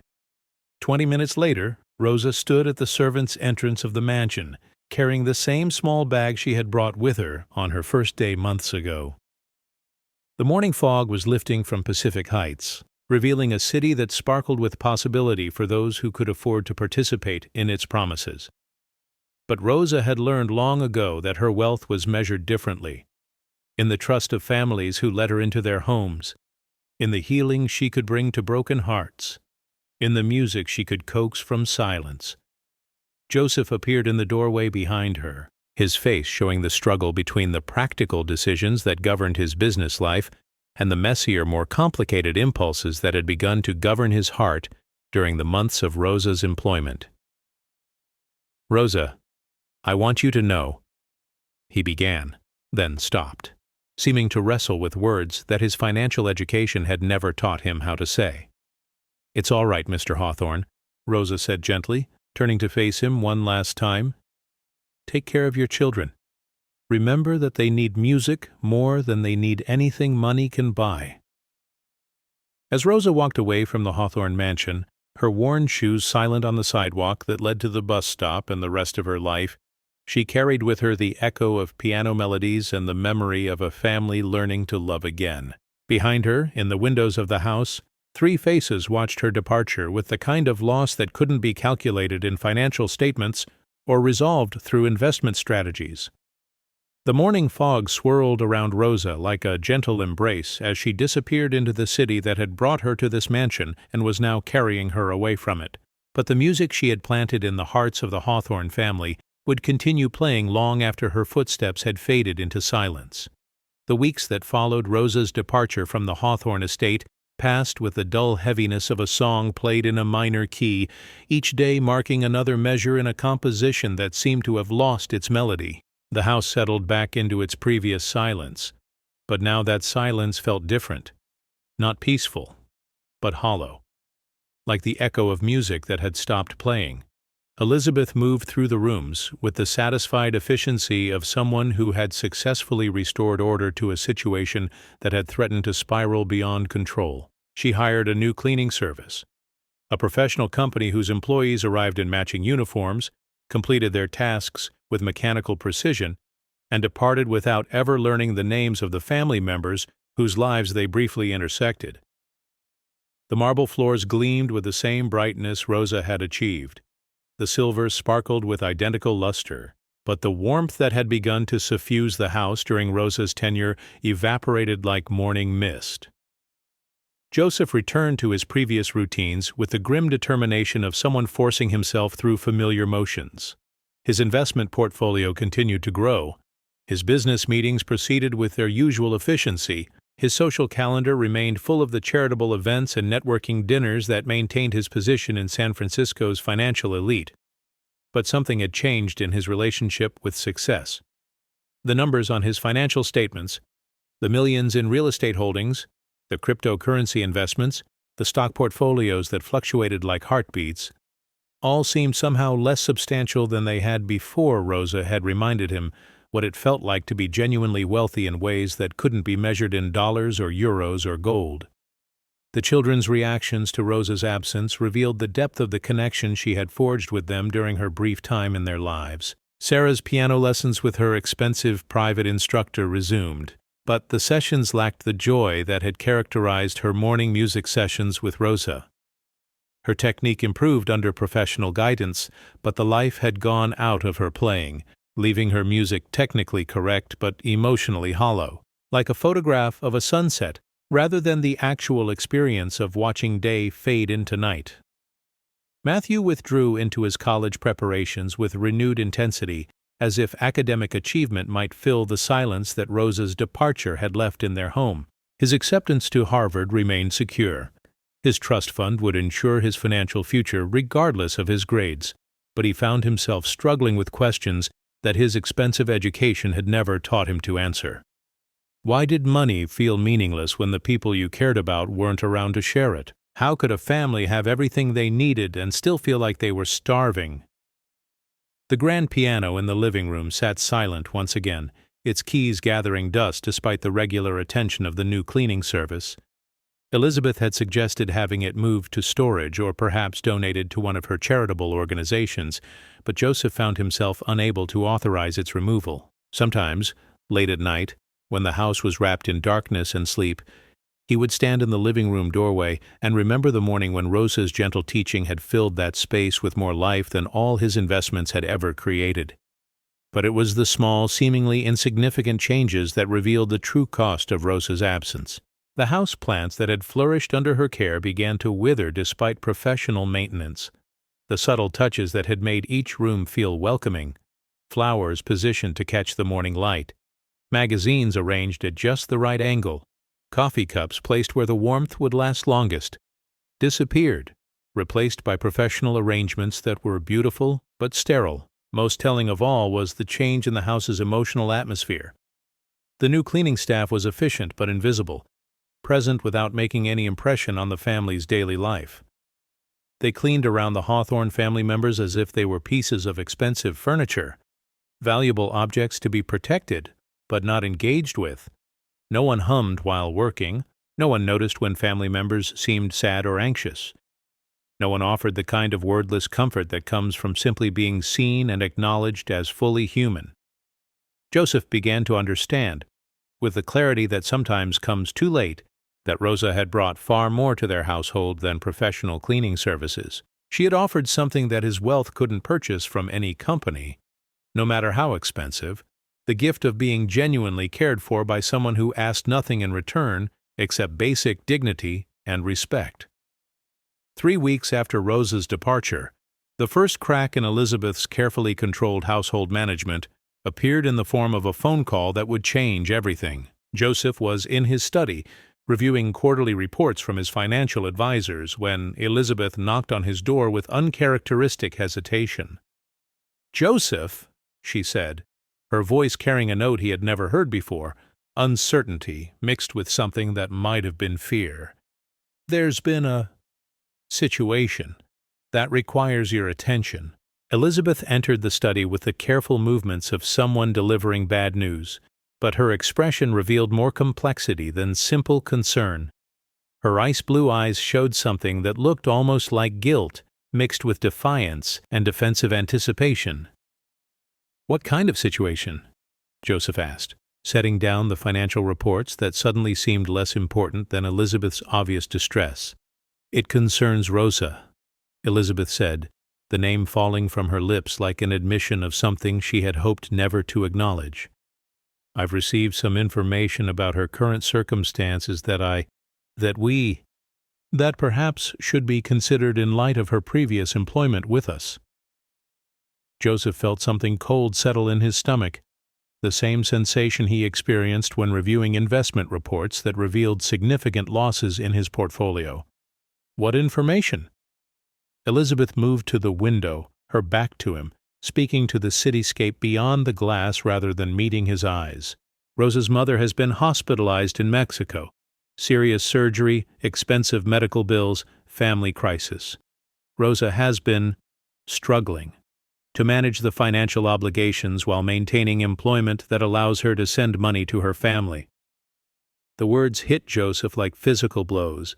In all the months Rosa had worked in their home, through all the morning music lessons and gentle conversations and quiet acts of care, she had never once mentioned her own struggles, never asked for additional compensation or special consideration, never suggested that her family's needs might be affecting her ability to perform her duties. "How do you know this?" Joseph asked, his voice carrying the sharp edge that appeared in business negotiations when he suspected he was being manipulated or misled. Elizabeth turned from the window, her face showing the complex emotions of someone who had been caught in a situation that revealed more about her character than she had intended to expose. I made inquiries about her references, her background, her current employment status. For future housekeeping decisions, you understand."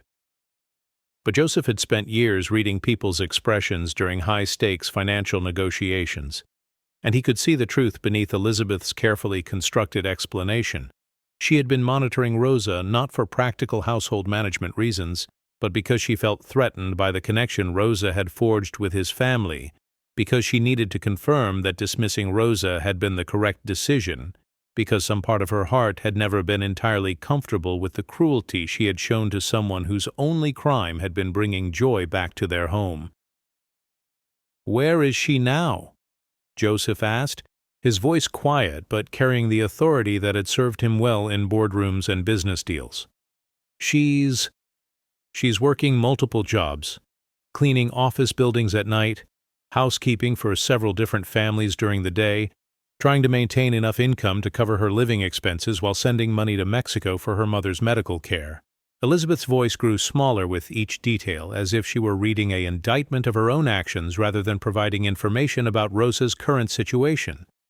Joseph stood slowly from his desk, his tall frame unfolding with the deliberate precision of someone who had made a decision that would not be reconsidered.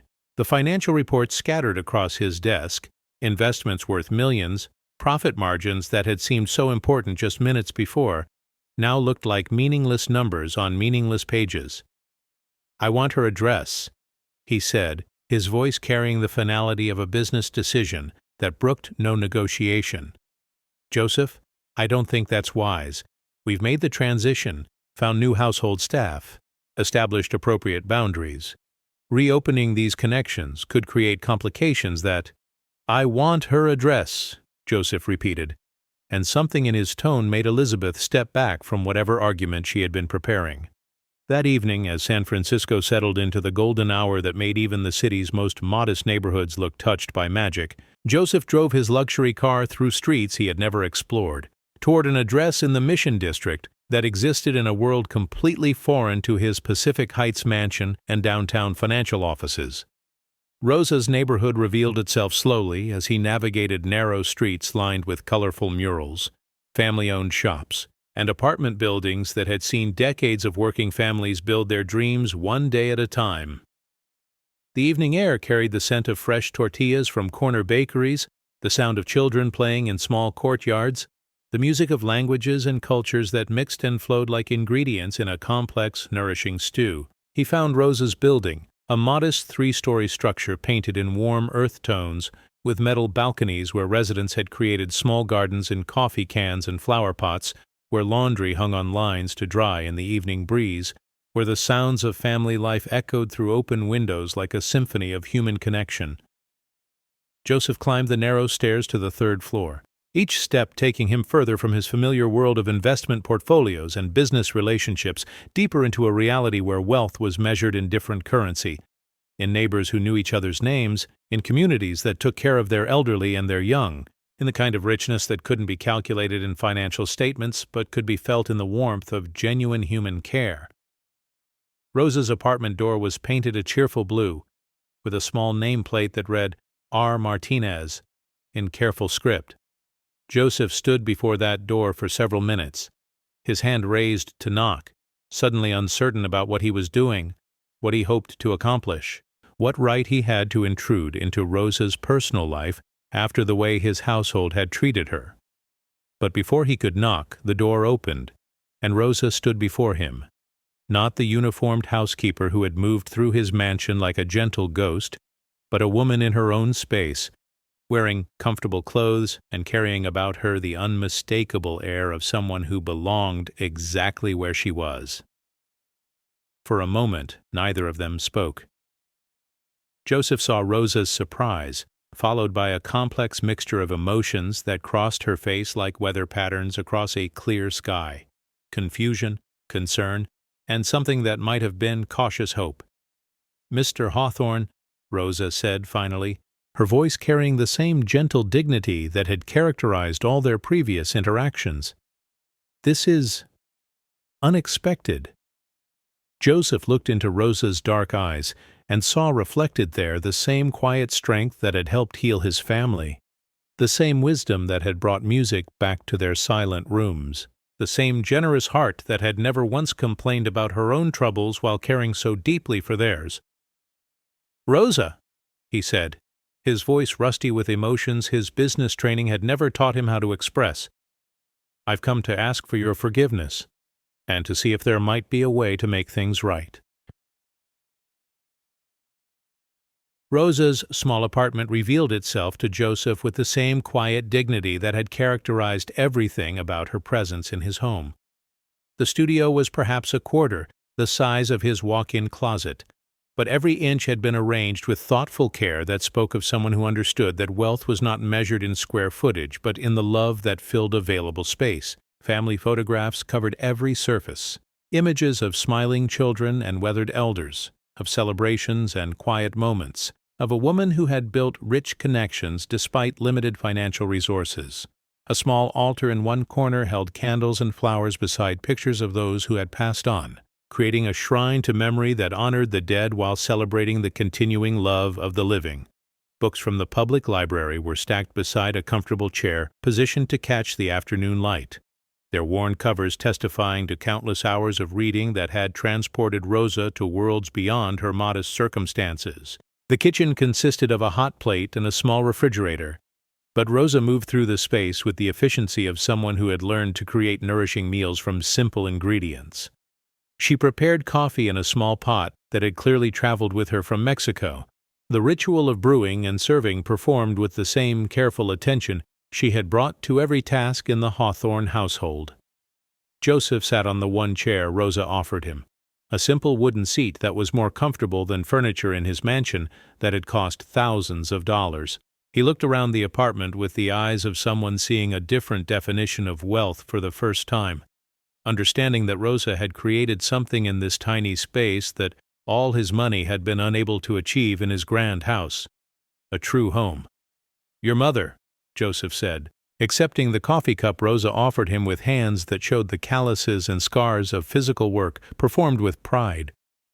Elizabeth told me about her situation, the medical bills, the surgery. Why didn't you tell me? Why didn't you ask for help? Rosa settled into the other chair, a simple seat rescued from someone else's unwanted furniture and made beautiful through her care, and looked at Joseph with eyes that held no accusation despite everything that had happened between them.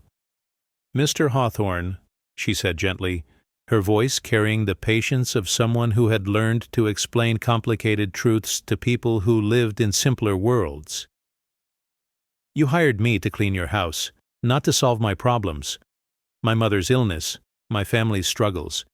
These are not your responsibility. I would never presume to burden my employers with my personal difficulties." Joseph felt something twist in his chest as he began to understand the careful boundaries Rosa had maintained, the professional distance she had preserved even while bringing such personal warmth to his family's healing.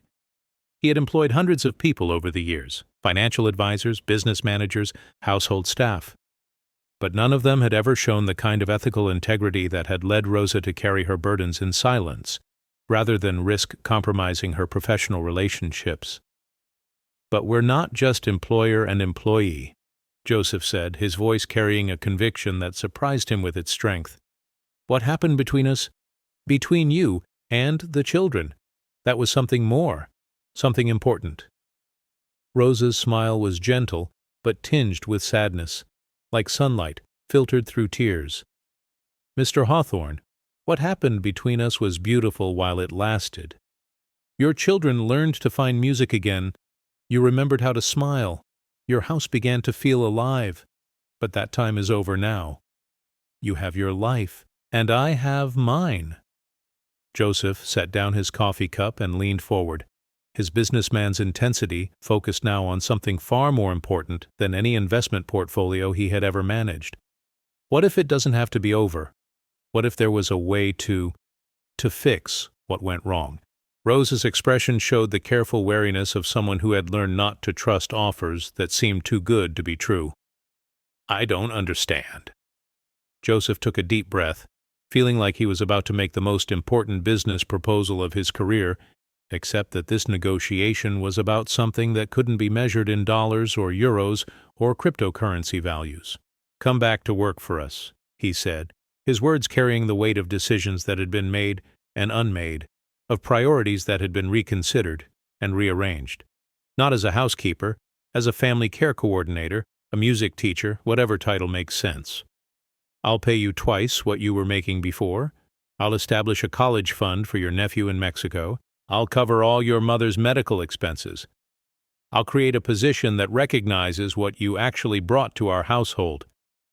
Rosa stared at him for a long moment, her dark eyes searching his face for signs of the kind of manipulation or false promises that wealthy people sometimes offered to assuage their consciences without making real changes in their behavior. "And Elizabeth," Rosa asked, her voice steady but cautious, "how does your wife feel about this generous offer?" Joseph's pause revealed the complexity of the situation he was trying to navigate. "Elizabeth and I have had many conversations since you left. About priorities, about what makes a house into a home, about the difference between social status and genuine happiness. She understands that changes need to be made."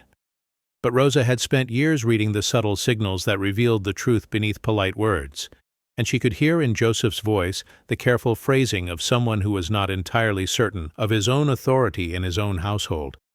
"Mr. Hawthorne," Rosa said, her voice carrying the gentle firmness that had made her such an effective teacher during those morning music sessions. "Your offer is very generous, more generous than I ever could have imagined. But I need you to understand something. I didn't come to work for your family because I needed charity.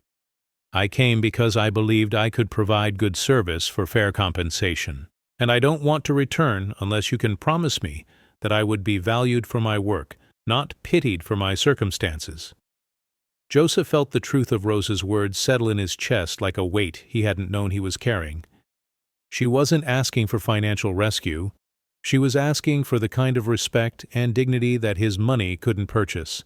The recognition that her contributions to his family's well-being had been valuable not because of her need, but because of her skill, her wisdom, her generous heart.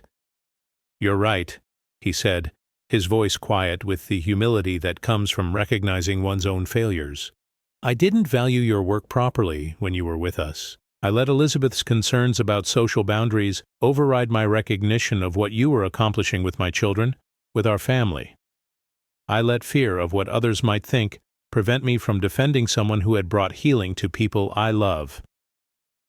Rosa nodded, not with satisfaction, but with the patient understanding of someone who had seen this particular form of awakening in other wealthy families she had served.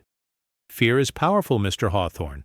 Fear of losing money, fear of losing status, fear of what neighbors might say. But until you decide that your family's happiness is more important than your fears, nothing will really change."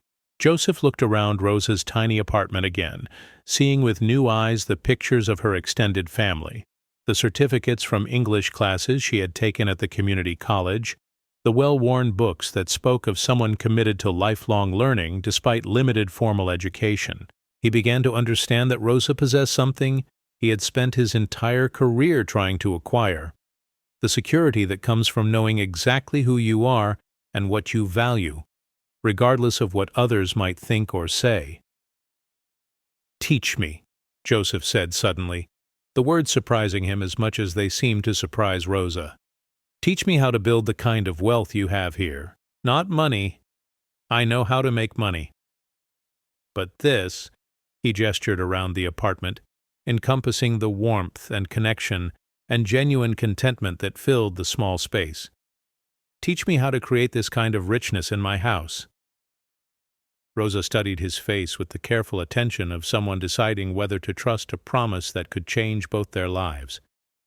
"Mr. Hawthorne, you can't buy the kind of happiness your children need. You can't hire someone to love your family. What your house needs isn't another employee.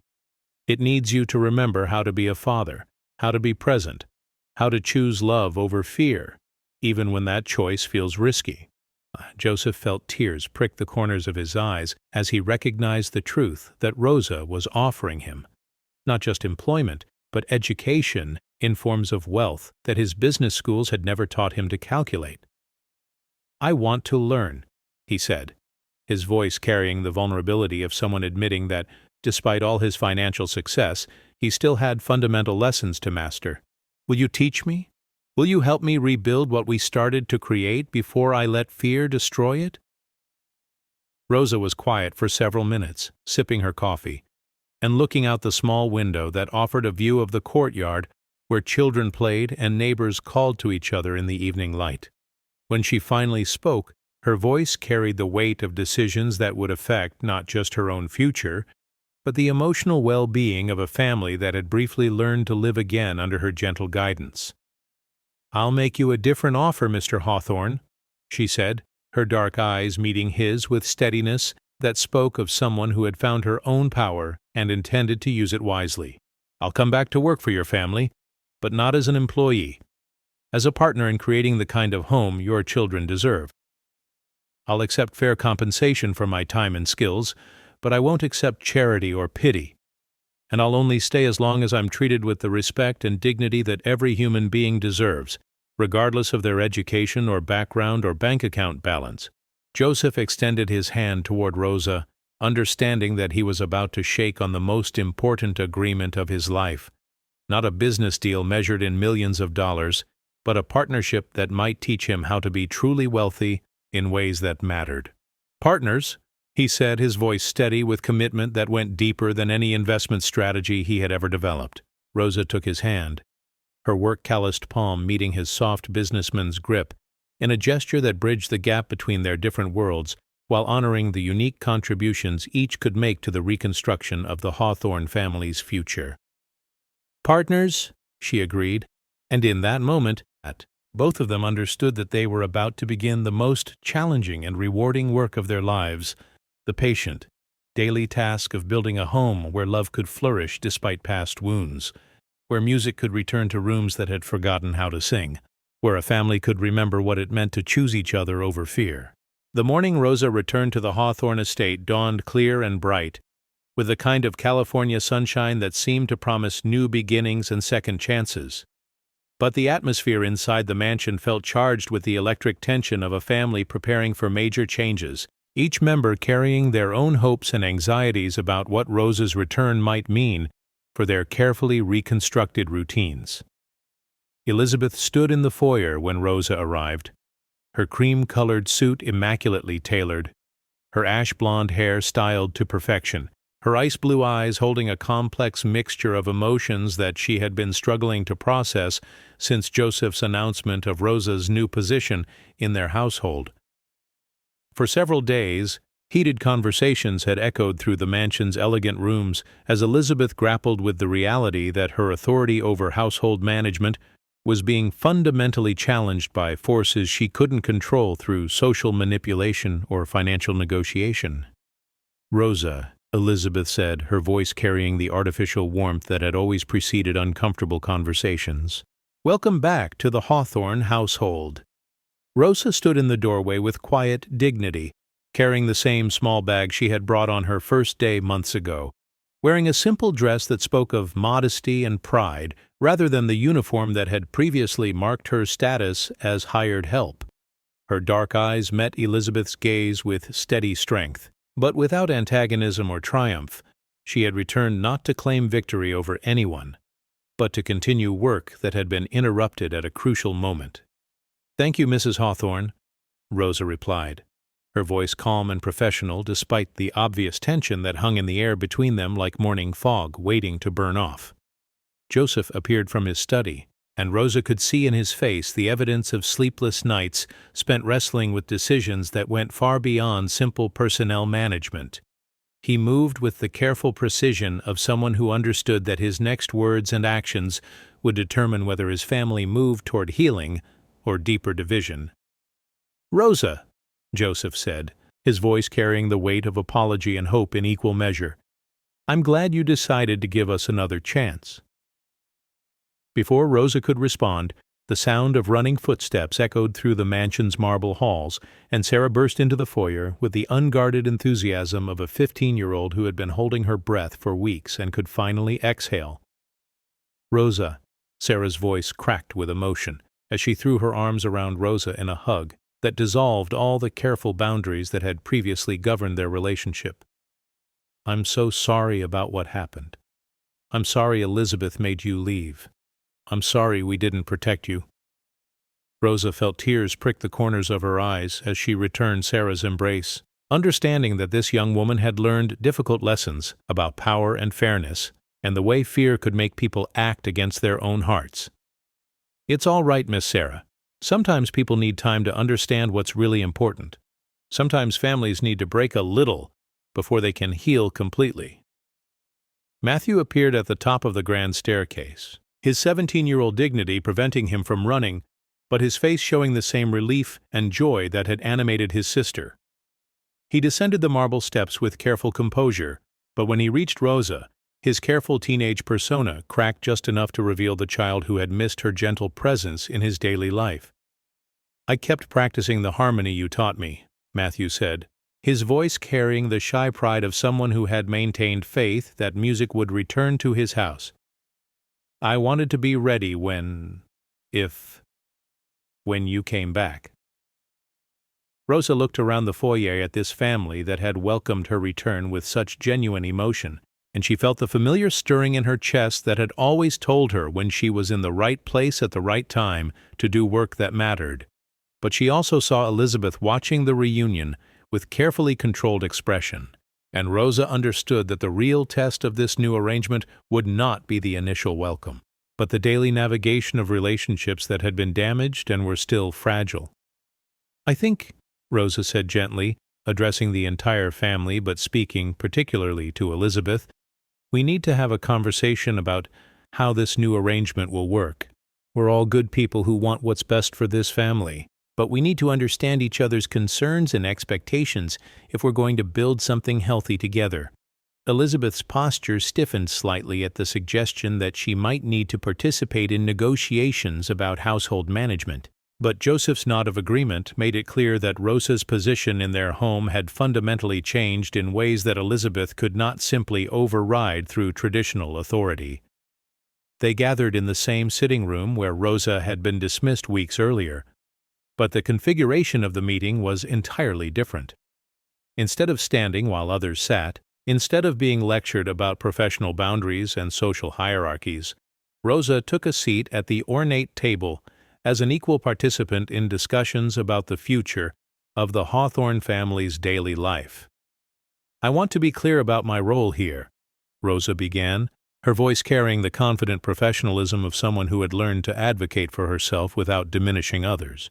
"I'm returning as a family care coordinator and music teacher, not as a traditional housekeeper.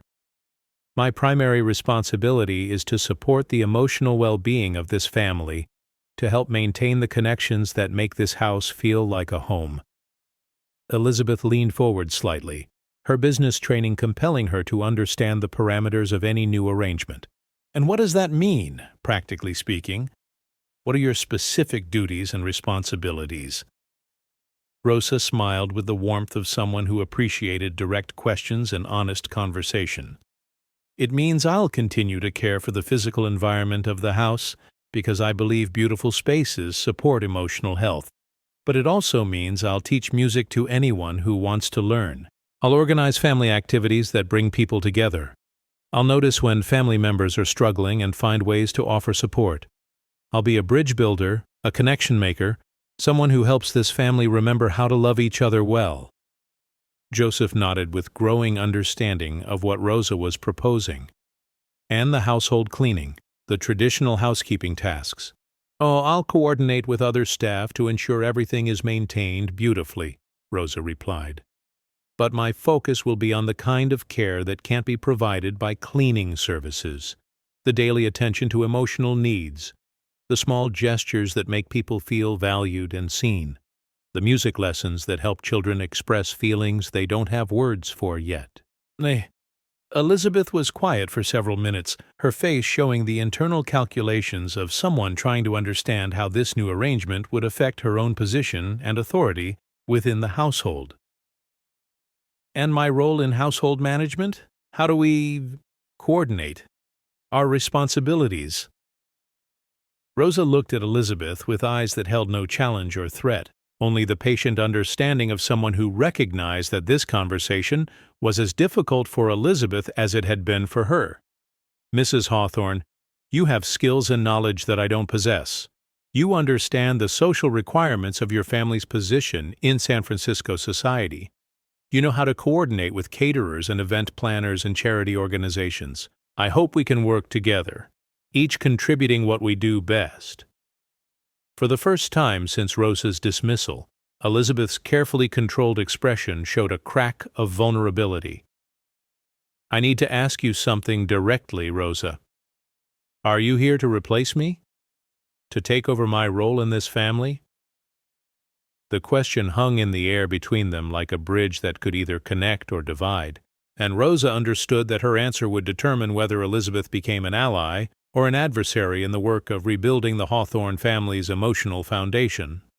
"Mrs. Hawthorne," Rosa said, her voice carrying the gentle firmness that had made her such an effective teacher, "nobody can replace you in your husband's life or in your children's lives. But I think this family is big enough for all of us to love it in our own ways, to contribute what we can to making it strong and healthy."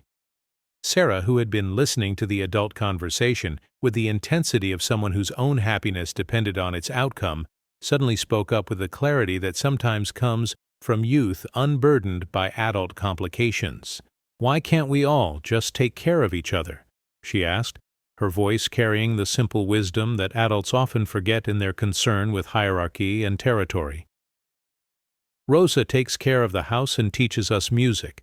Elizabeth takes care of social things and helps Dad with business stuff. Dad takes care of providing for everyone, and Matthew and I take say.